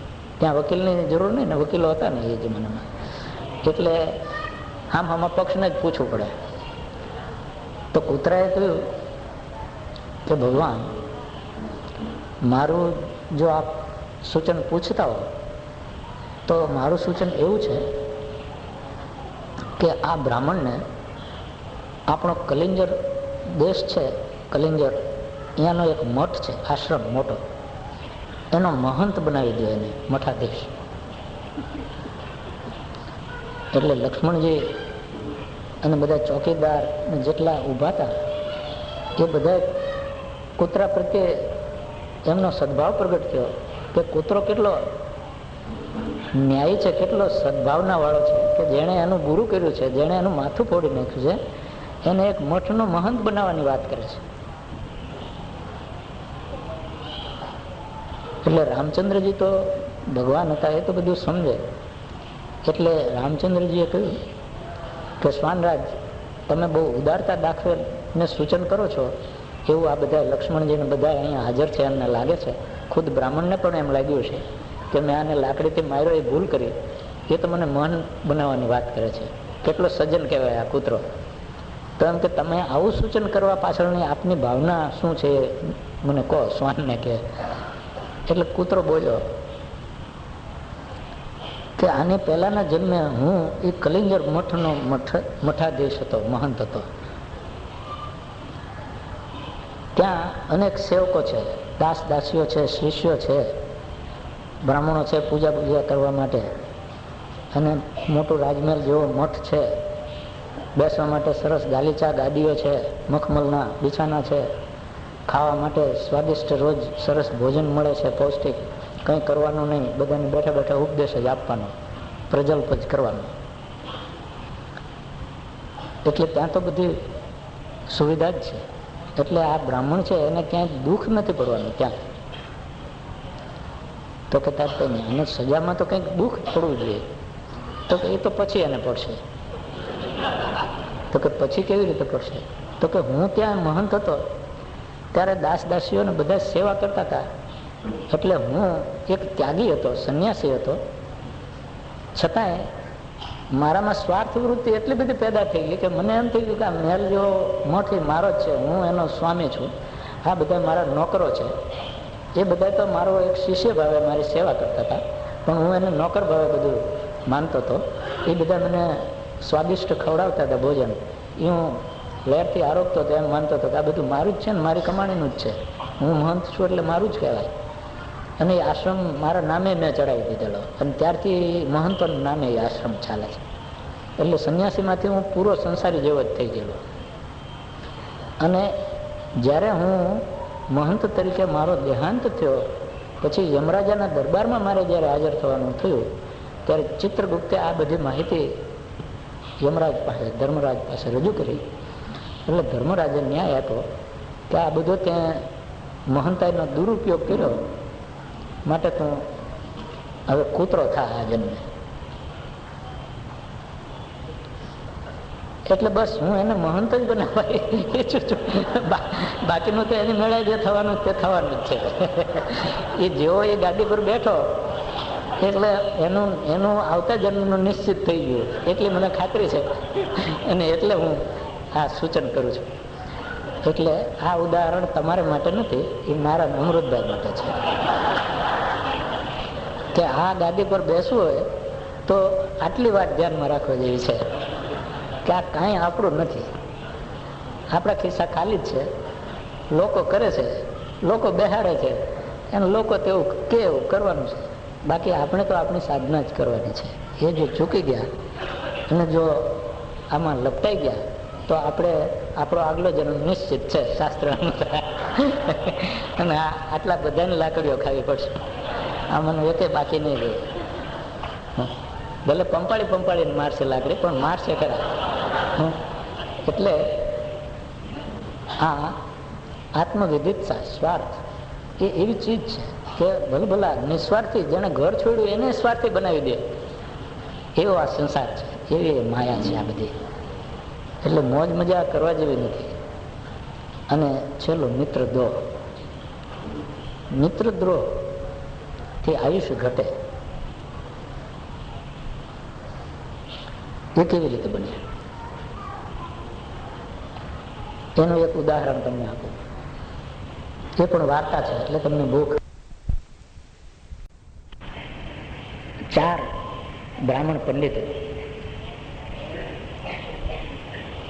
એક ગુરુ પાસે રહી અને શાસ્ત્રોનું અધ્યયન કરે. એટલે જૂના જમાનાની વાત છે કે જ્યારે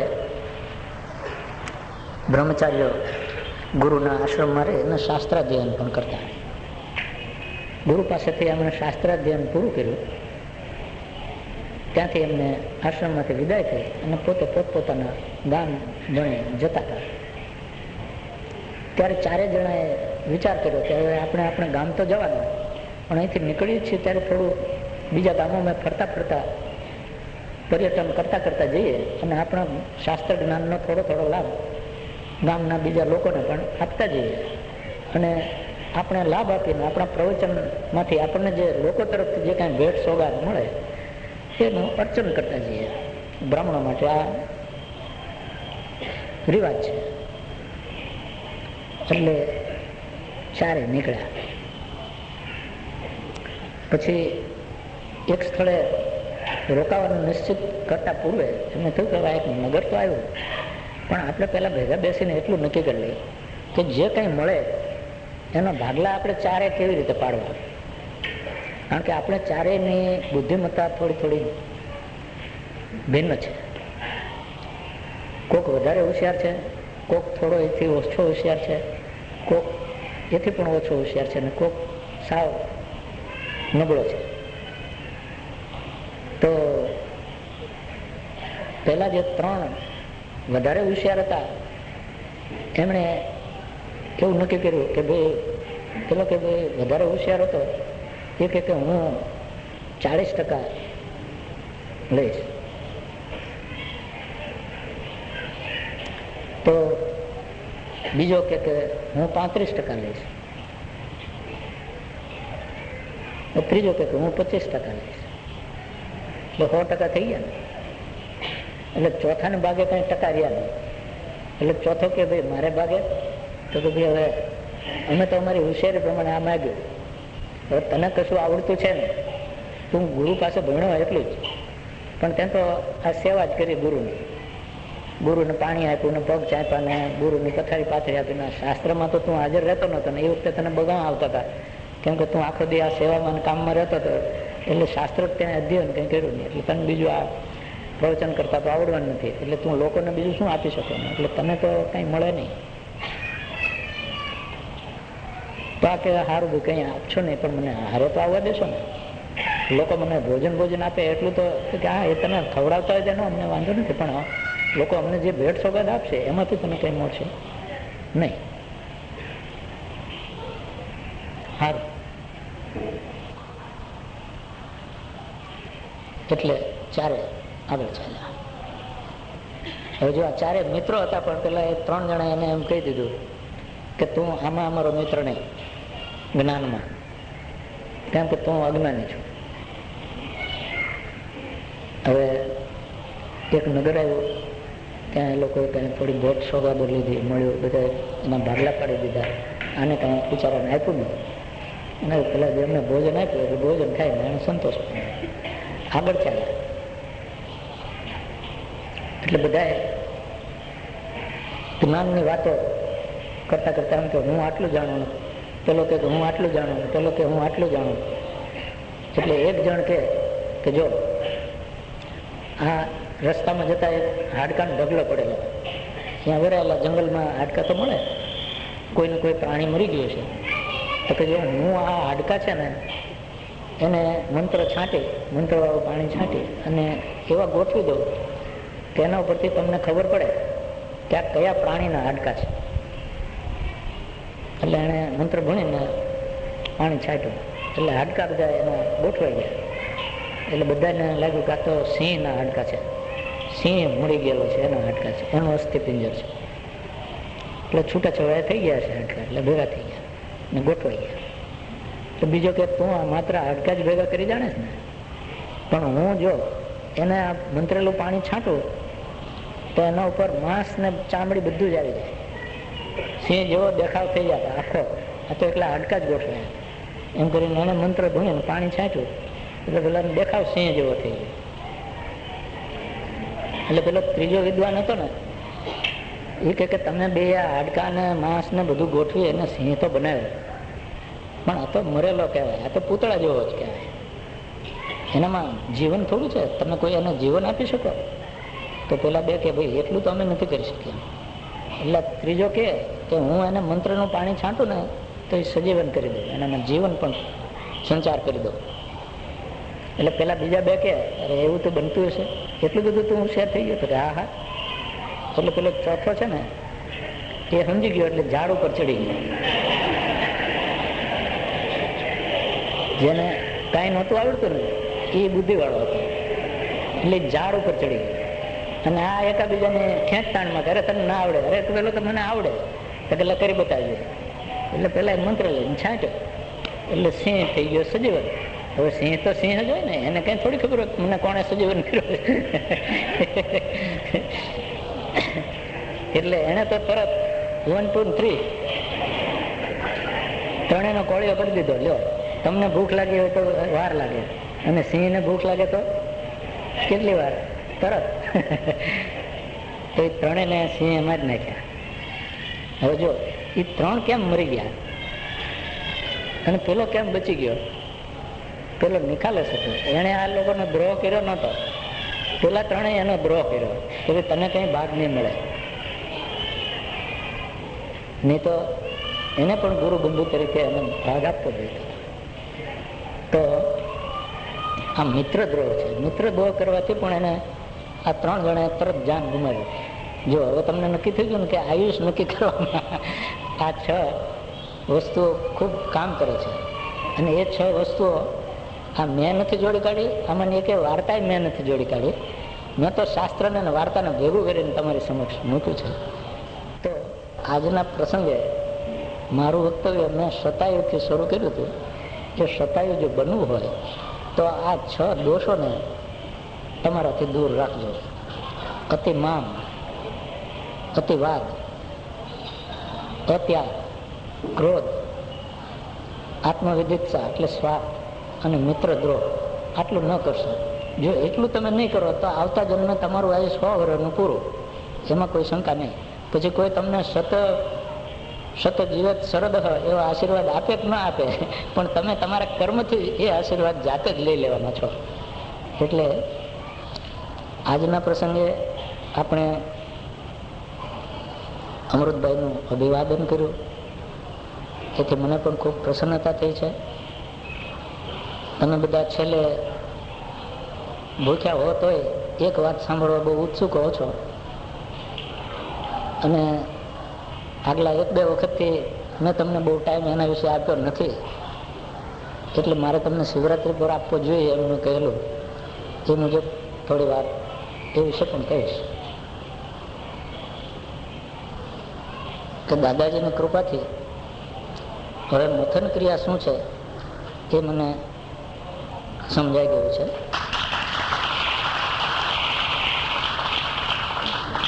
અને મથન ક્રિયા શરૂ થાય એ પછી 6 મહિને લય યોગમાં પ્રવેશ થાય એમ શાસ્ત્રો કહે છે. એટલે મારું અનુમાન છે કે હવે લયમાં પ્રવેશ બહુ દૂર નથી. લય યોગ સમાધિ એ સાચી સમાધિ છે, ઉચ્ચ સમાધિ છે, અને એ સમાધિ દ્વારા જ દિવ્ય દેહની પ્રાપ્તિ થઈ શકે. એ તો મેં આપને આગલા પ્રવચનોમાં પણ કહેલું છે. એટલે દાદાજીની જ કૃપાથી મારો લય યોગમાં પ્રવેશ લગભગ નિશ્ચિત થઈ ગયો છે.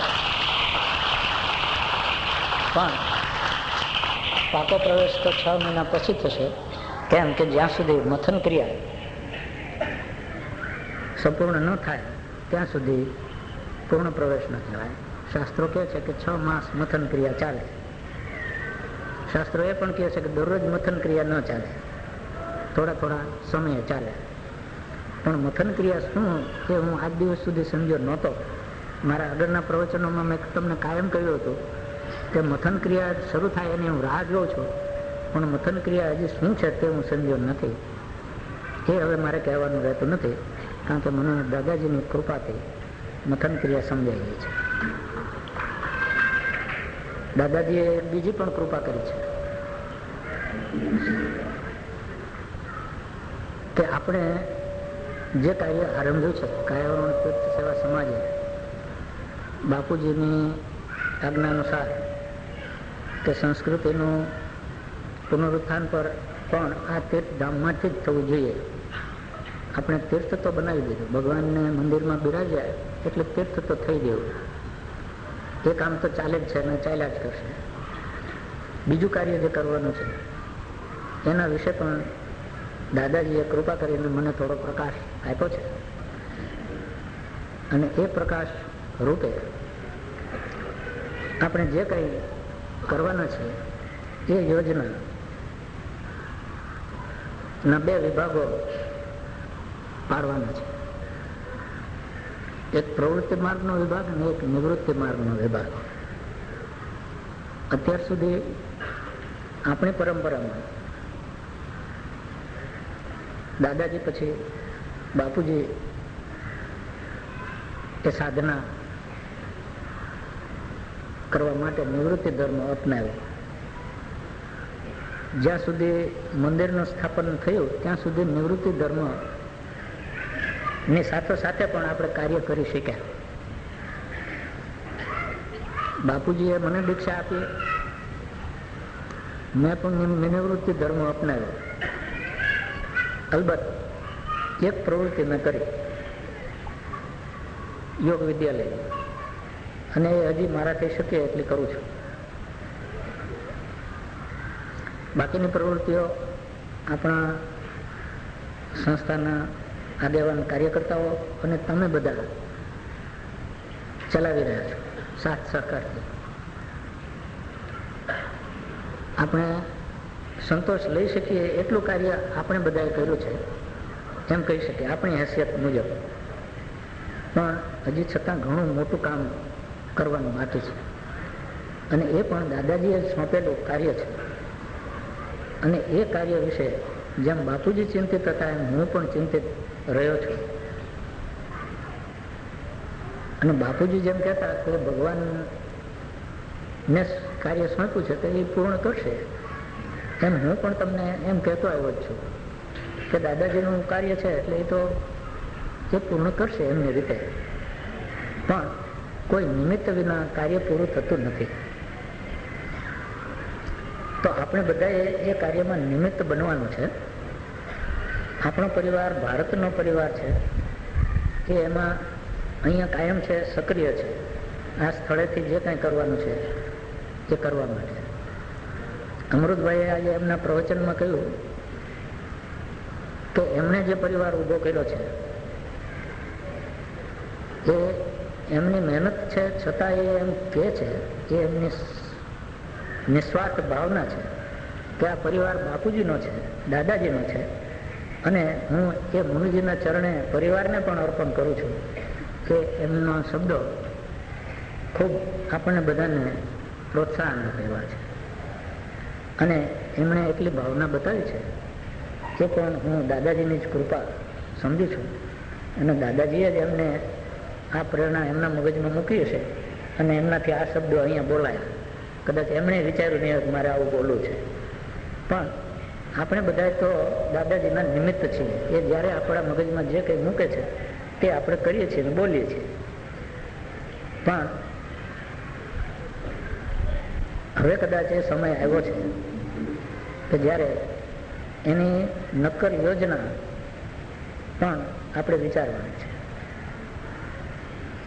અને જ્યારે હું આ કહી રહ્યો છું ત્યારે મેં તમને પૂર્વે ક્યારેય કહ્યું નથી કે મને દાદાજીના દર્શન થયા છે.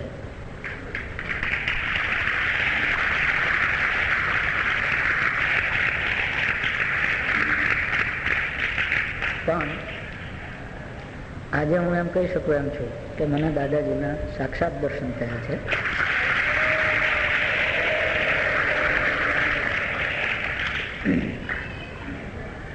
અને એમના જ શબ્દોમાં મને જે માર્ગદર્શન મળ્યું છે એ માર્ગદર્શન ટૂંકમાં આપની સમક્ષ હું રજૂ કરવાનો છું.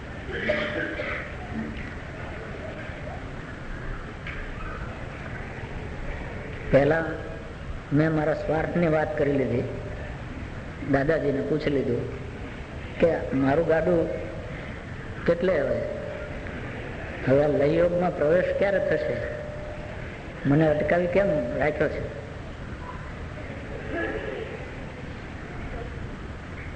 તો એમણે પણ મને કહ્યું કે તારા પણ થોડાક કર્મ બાકી છે. સાધના તારી ન્યૂન છે એવું નથી, પણ થોડુંક કર્મ બાકી છે. એ કરીને પછી તું સંપૂર્ણ નિવૃત્તિ ધર્મ અપનાવી શકીશ. અને એ નિવૃત્તિ ધર્મ અપનાવતા પૂર્વે જો તને લયનો પ્રાપ્તિ થાય તો પછી પ્રવૃત્તિ ન થઈ શકે. એટલે મને જે હજી 6 મહિના રાહ જોવાની લાગે છે એ હું હજી એમ માનું છું કે મારે પણ થોડુંક સેવા ભાવે કરવાનું છે. અને એ સેવા ભાવે મારે એ કરવાનું છે કે દાદાજીએ જે સંપૂર્ણ યોજના આપી છે એને સંપૂર્ણપણે એની રૂપરેખા તૈયાર કરી અને એને અમલમાં મૂકી દેવી એટલી મારી ફરજ છે. પછી ચલાવનારાઓની ફરજ છે. એટલે એ પણ હું તમને જાહેર કરી દઉં કે એના પછી હું બિલકુલ નિવૃત્તિ ધર્મમાં એટલે ફરીને પુનઃ એકાંતવાસમાં ચાલુ જઈશ. પછી તમે મને આ 3 વખતે નહીં સાંભળી શકો. પણ તમારે મને લય યોગની સાધના કરવા માટે એટલી છૂટ આપવી પડશે.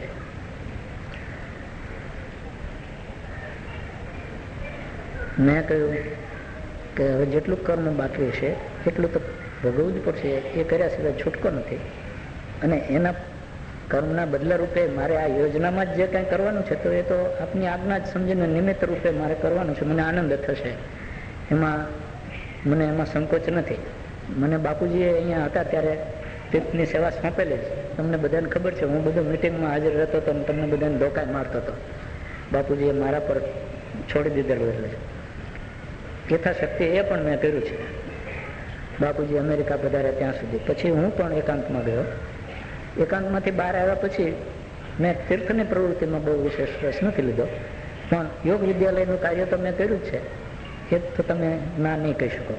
આજે યોગ વિદ્યાલયે જે કાંઈ કર્યું છે એ તમે તીર્થ સેવા સમાજના નિયામક મંડળે કંઈ કર્યું નથી.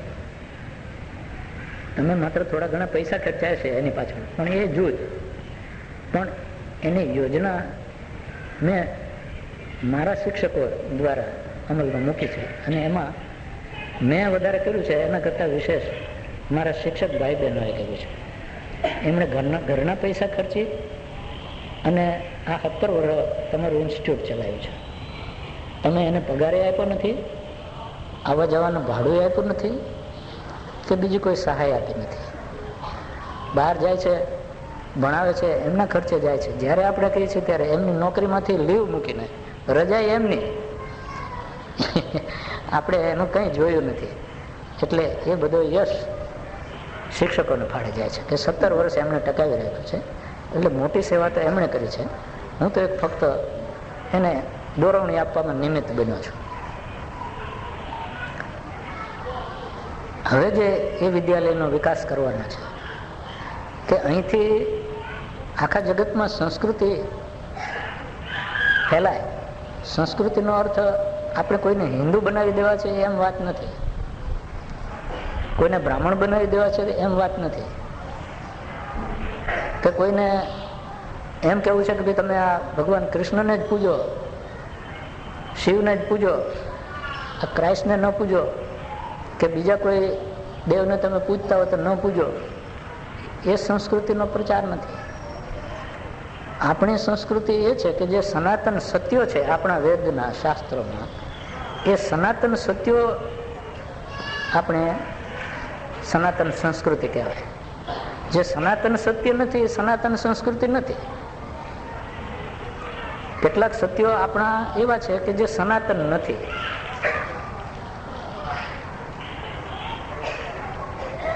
આપણા ઘણા એ સામાજિક એવા રિવાજો છે જેને આપણે હિન્દુ ધર્મ કહીએ છીએ, પણ એ સનાતન સત્યો નથી. એ રિવાજો આપણે જે બદલતા જઈએ છીએ. આપણા બધા જ રિવાજો હિન્દુ ધર્મ પર આધારિત છે, પણ આપણે એ રિવાજો બદલતા જ જઈએ છીએ. પહેલાના જમાનામાં લગ્ન કેમ થતા હતા, હવે લગ્ન કેમ થાય છે? હવે લગ્નનું પણ શાસ્ત્ર તો છે, પણ એ સનાતન સત્યો નથી. આપણા શાસ્ત્રમાં 2 પ્રકારના સત્યો છે. એને એક સનાતન સત્ય છે કે ઇટરનલ ટ્રુથ, એ કદી બદલી શકે જ નહીં. ગમે તે માનવ જાત માટે ઇટરનલ ટ્રુથ છે. બીજો ધર્મ છે કે જેઓ હિન્દુ ધર્મમાં માને એ ધર્મ માટેના આ સત્યો છે. એ દેશ, કાળ અને જાતિ એ પ્રમાણે એમાં ફેરફારો થાય. આ ધર્મ સમજવા જેવો છે. ધર્મ પરિવર્તન થઈ શકે છે, સનાતન સત્ય નથી. દેશ પ્રમાણે પરિવર્તન થાય. હિન્દુઓ બીજા દેશમાં હશે તો ત્યાં તમે પરિવર્તન જોશો. કાળ પ્રમાણે પરિવર્તન આપણે જોઈએ છીએ. આપણા દાદાઓ જે કરતા તે બધું આપણે કરતા નથી. અને જાતિ પ્રમાણે પણ પરિવર્તન છે. ભિન્ન ભિન્ન જાતિઓ આપણી હિન્દુઓની અંદર એ પણ ભિન્ન ભિન્ન રીતે એનું અર્થઘટન કરે છે. એટલે ધર્મ છે એને દેશ, જાતિ અને કાળ એનું બંધન છે, એની મર્યાદા છે. એટલે સનાતન સત્ય ન કહી શકે. એનું આપણે પ્રચાર નથી કરવાનો બહાર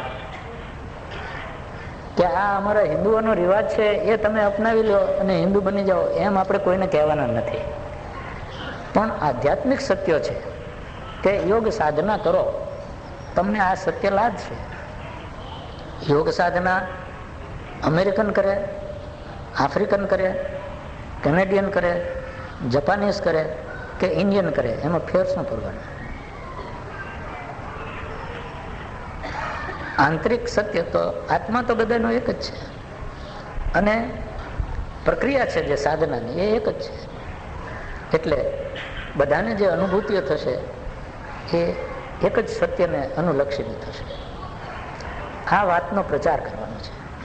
દાદાજીએ સ્પષ્ટ આદેશ આપ્યો છે કે મારો જે આધ્યાત્મિક સંદેશ છે એનો પ્રચાર અને પ્રસાર કરવાનો છે જગતમાં.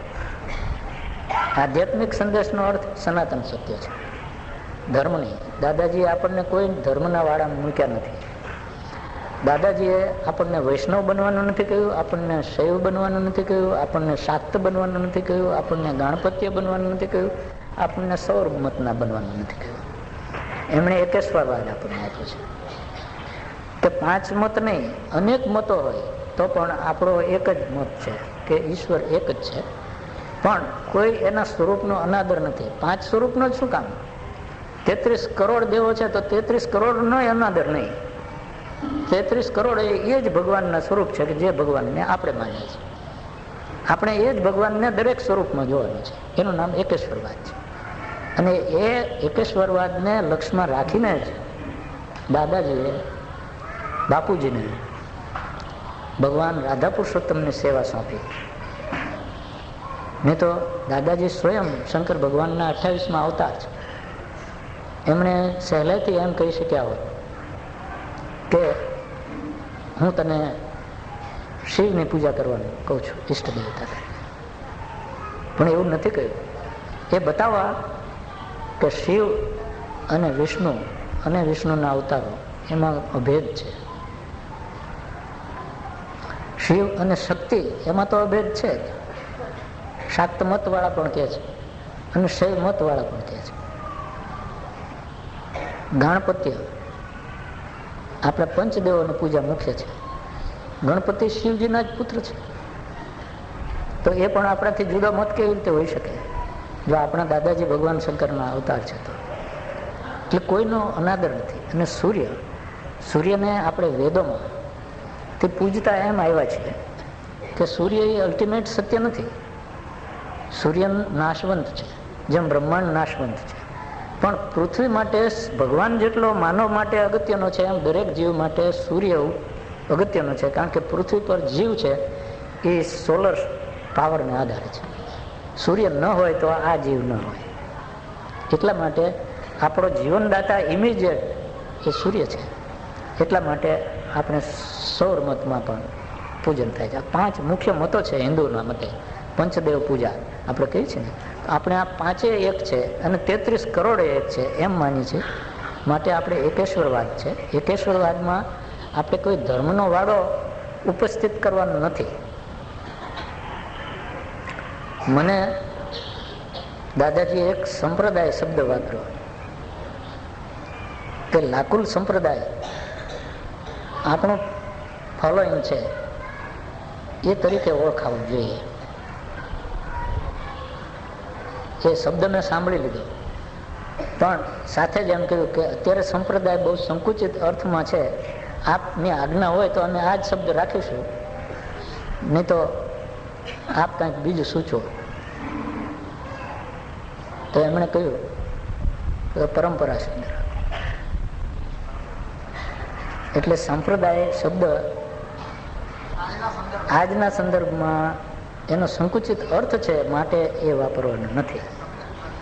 એટલે આપણે સંપ્રદાય બની નથી જવું, પણ સંપ્રદાયનો અર્થ એવો છે કે કોઈ એક સત્ય મતના અનુયાયીઓ તમામ એનું જે કૌટુંબ કહેવાય, વસુધૈવ કુટુંબકમ આપણે કહીએ છીએ, એમ આપણું ઇન્ટરનેશનલ પણ ફેમિલી થાય તો એ લકુલિશ ફેમિલી થશે. અત્યાર સુધી આપણે કૃપાલુ ફેમિલી છે, હવે થશે તે લકુલિશ ફેમિલી થશે. એમાં આપણો સમાવેશ થવાનો. અમૃતભાઈ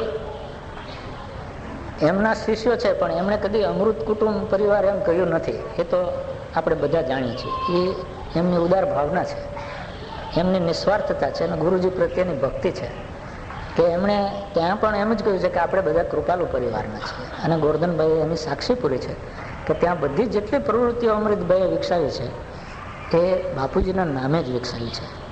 કૃપાલુ સેન્ટર, ત્યાં ચીજ વસ્તુ મળે છે, બુક્સ મળે છે, એનો સ્ટોર છે, એને કૃપાલુ સ્ટોર. યોગ એ શીખવે છે તો આપણા શાસ્ત્રોમાં નથી એવું નામ ખોળી કાઢીને એમણે કૃપાલુ યોગ એમ નામ આપ્યું છે. અલબત્ત એ એમની ગુરુજી પ્રત્યે ભાવના છે, પણ તેમ છતાંય આપણે આપણી પરંપરામાં શાસ્ત્રને મહત્વનું ગણી અને આપણે તો આપણો જે દાદાજીએ પૂર્ણ યોગ કયો છે, દિવ્ય યોગ, તે જ યોગ, આપણે જુદું એક લેબલ ઊભું નથી કરવું. એટલે આપણો યોગ છે એ પૂર્ણ યોગ જ, એનો સંદેશો આપણે ફેલાવવાનો છે. એ પૂર્ણ યોગમાં બાકીના બધા જ પ્રકારની સાધના આવી જાય છે. એમાં જ્ઞાન, ભક્તિ, મંત્ર, હઠ, લય, રાજયોગ, નાદયોગ, જપયોગ, અનેક પ્રકારના યોગનો સમાવેશ છે. કેમ કે બધાની પાછળ શબ્દ યોગ લાગે છે. જપ પણ યોગ છે, મંત્ર પણ યોગ છે, નાદ પણ યોગ છે, લય પણ યોગ છે, રાજ પણ યોગ છે, હઠ પણ યોગ છે, જ્ઞાન પણ યોગ છે, ભક્તિ પણ યોગ છે, કર્મ પણ યોગ છે, બુદ્ધિ પણ યોગ છે ને, વિષાદ પણ યોગ છે. બધી જાતના યોગો છે. એટલે યોગ જે આપણે કહેવાનું છે એ પૂર્ણ યોગ, કે જેની અંદર આ બધી શાખાઓ છે. અને દાદાજીની આજ્ઞાનુસાર આપણે જે પરંપરા સ્થપાશે એનું નામ લકુલિશ ઇન્ટરનેશનલ ફેલોશિપ ફોર એનલાઇટનમેન્ટ એવું. અંગ્રેજીમાં એટલા માટે બોલું છું કે દાદાજીએ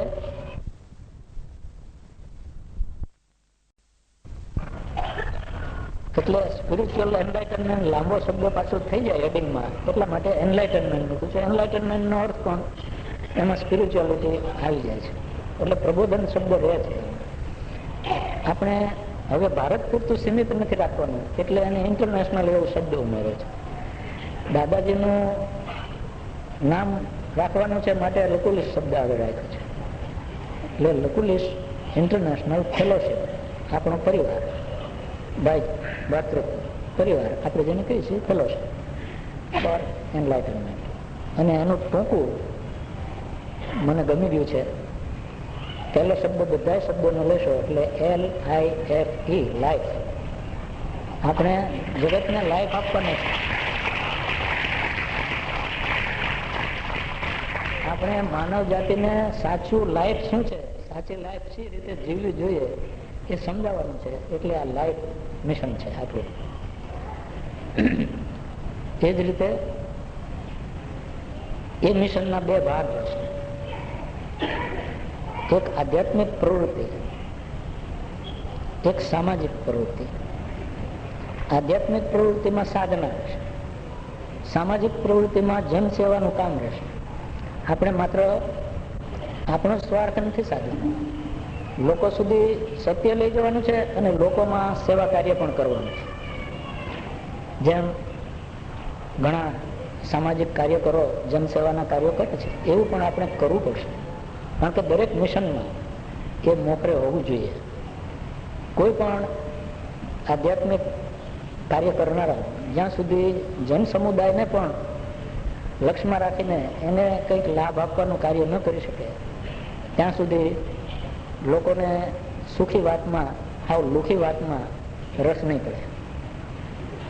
એટલે જેમ આપણે અહીંયા એક કાર્ય કરીએ છીએ, ITI ચલાવીએ છીએ, એ આધ્યાત્મિક પ્રવૃત્તિ નથી, જનસેવાની પ્રવૃત્તિ છે. એટલે આપણે કરીએ છીએ, આપણી હેસિયત મુજબ આપણી રીતે કરીએ છીએ, પણ એમાં આપણે વિશેષ હવે ડગલા ભરવા પડશે. અને એમાં તમારા બધાનો સહકાર જ ખૂબ જરૂરી છે.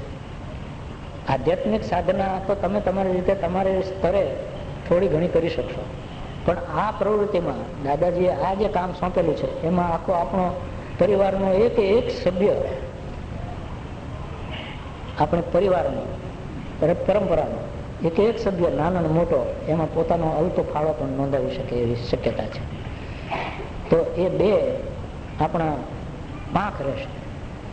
એને પક્ષ કયો છે દાદાજીએ. પક્ષ એટલે પાંખ, હું અને દેશી ભાષામાં બે પક્ષો. એમાં નિવૃત્તિ પક્ષ છે એ સાધના પક્ષને સંભાળે, પ્રવૃત્તિ પક્ષ છે એ આ સામાજિક ઉત્થાનના પક્ષને સંભાળે. અને દાદાજીએ એક સુંદર વાક્યમાં મને મોટો ઉપદેશ આપી દીધો કે આ બે પક્ષ એટલા માટે કહું છું કે પક્ષીઓની પક્ષ છે આ પાંખ. પક્ષી ઉડે ત્યારે વારા ફરતી પાંખ ઊંચી નીચી ફફડાવતું નથી. બંને પાંખને રિધમમાં એક સાથે પકડવું પડે તો પક્ષી ઉડે. એટલે તમારા પણ આ બે પક્ષો, પ્રવૃત્તિ ધર્મ નિવૃત્તિ ધર્મના પક્ષો રિધમિકલી ફંક્શન કરે એવું તમારે આયોજન કરવું પડશે, તો આ તમારું પક્ષી ઉડશે, નહીં તો ગોથું ખાઈ જશે. એટલે આપણે બધાએ આપણી પાંખો, બે પાંખો રિધમિકલી ફફડે એ જોવાનું છે. નિવૃત્તિ પાંખ અત્યારે મારી પાસે છે, કારણ કે બાપુજી પછી તમે મને આ ગાદી પર બેસાડ્યો છે, એટલે હું એ મારી ફરજ સમજુ છું. કેમ કે આધ્યાત્મિક સાધના તમે બીજા કોઈ પાસેથી શીખી નથી શકવાના. માટે પ્રવૃત્તિની જે પાંખ છે એમાં અત્યાર સુધી આપણી પાસે યોગ્ય વ્યક્તિ નહોતી, અને હવે આપણને યોગ્ય વ્યક્તિ પ્રાપ્ત છે. એટલે દાદાજીનો આદેશ એ પણ છે કે પ્રવૃત્તિની પાંખનું શું કામ અમૃતભાઈને સોંપ્યું.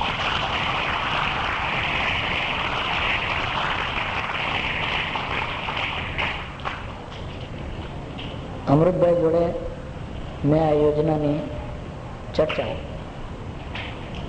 આ પૂર્વ જ કરી લીધી છે, અને એ બંને પાંખોમાં જુદા જુદા સ્તરના સેવકો રહેશે. એ બધાને પણ જુદા જુદા સ્તરની દીક્ષાઓ મળશે. નિવૃત્તિ પાંખ છે એમાં 4 સ્તર રહેશે. સંન્યસ્ત દીક્ષા, પરિત્યાગીની દીક્ષા, બ્રહ્મચારીની દીક્ષા અને અંતેવાસીની દીક્ષા, એવી 4 કક્ષાઓ દાદાજીએ સૂચવી છે. અને એ દરેકને કયા પ્રકારની દીક્ષા આપવી એ પણ માર્ગદર્શન દાદાજીએ આપ્યું છે. એટલે આપણો જે નિવૃત્તિ પક્ષ છે એનો પણ એક કેડર ઓર્ડર ઊભો થશે. એ આ રીતે 4 ડિવિઝનમાં વહેંચાયેલો રહેશે, અને એને દરેકને કેવી પ્રકારની દીક્ષા આપવાની અને કેવા પ્રકારની સાધના એને એ સ્તરે શીખવવાની એ દાદાજીએ નિશ્ચિત કરી આપ્યું છે. એટલે એ પાંખ પૂરતી મુશ્કેલી નથી, અને મારે એને હેન્ડલ કરવાની છે. એટલે હું એ બાબતમાં મારી રીતે સ્પષ્ટ છું.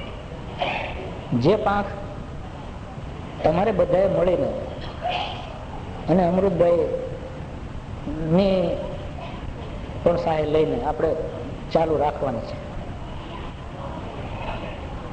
એ પાંખ વિશે પણ દાદાજીએ સ્પષ્ટ સૂચનો આપ્યા છે. એમાં પણ સેવા કરનારાઓના 4 કેડર રહેવાના છે. એમાં સૌથી પ્રથમ જે કેડર રહેવાનું છે એ આચાર્ય કેડર છે. બીજો છે શ્રેયાર્થીનો, ત્રીજો છે પરમાર્થીનો, અને ચોથો છે સેવાધર્મીનો. એમ 4 પ્રકારના કેડર રહેશે. એમને પણ કેવા પ્રકારની દીક્ષા આપવાની છે એ પણ દીક્ષિતો જ હશે. એટલે એમણે પણ સંસ્થા આશ્રમમાં રહીને આ સેવા કરવાની છે, અથવા તો જ્યાં રહે ત્યાં પણ એમણે ઘર ગૃહસ્થી છોડીને આ સેવા કરવાની છે. એટલે એ પ્રવૃત્તિ ધર્મમાં આ 4 કેડર રહેશે. એ ઉપરાંત પ્રવૃત્તિ ધર્મની વિંગમાં દાદાજીએ 5મા કેડરનો સમાવેશ કર્યો છે, અને એ વિંગ છે એ વાનપ્રસ્થી વિંગ છે. એમણે ગૃહસ્થી છોડવાનો સવાલ નથી, પણ વાનપ્રસ્થ તરીકે સંસ્થામાં રહીને સેવા આપવાની સૂચન છે. એટલે આપણે એક એ 5મું પણ ઊભું કરવાનું છે, જે ઘણા સમયથી બાપુજીએ વિચારેલું હતું. બાપુજી અમેરિકા પધાર્યા એ પૂર્વની આપણી જ્યારે આ સમગ્ર યોજના આપણે તૈયાર કરી ત્યારે નિયામક મંડળના બધા સભ્યો જાણે છે કે આપણે એક વાનપ્રસ્થીઓ માટે પણ અહીંયા એક આશ્રમ ઊભો કરવાની યોજના હતી, હજી પણ છે.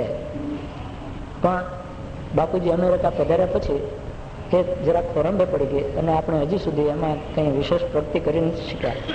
પણ હવે અમે એ યોજનાને પણ આગળ ધપાવવાનું નક્કી કર્યું છે.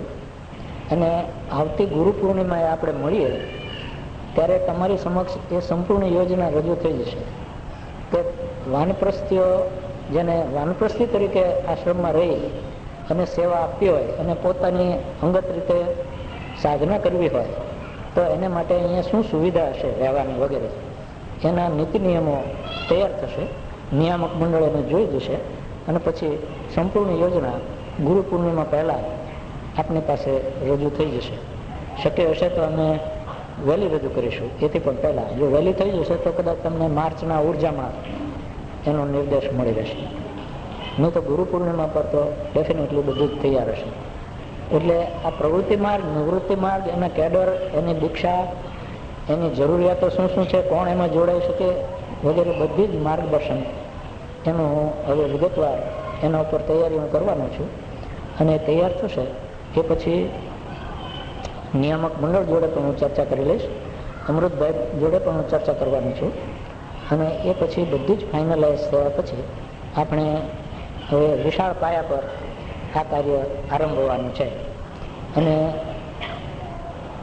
મને તો દાદાજીના દર્શન પછી સંપૂર્ણ શ્રદ્ધા થઈ ચૂકી છે કે દાદાજીએ જે નિશ્ચિત કર્યું છે એ આપણે બધા કૂતરાની જેમ ગાડા નીચે ચાલે જઈશું તો એ થવાનું જ છે. ગાડું તો એ જ ચલાવવાના છે. આપણે માત્ર કૂતરો બનીને નીચે ચાલીએ એટલું નિમિત્ત બનીએ તો એ આપણું કલ્યાણ થઈ જવાનું છે.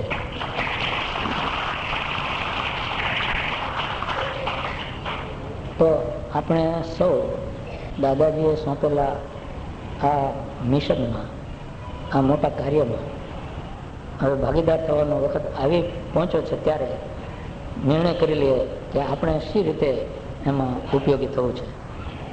દાદાજી અને પરમ કૃપાળુ પરમાત્મા અને બાપુજી આપણને બધાને એવી શક્તિ અને સદબુદ્ધિ આપે કે આપણે આ દાદાજીએ સોંપેલી યોજનામાં સંપૂર્ણપણે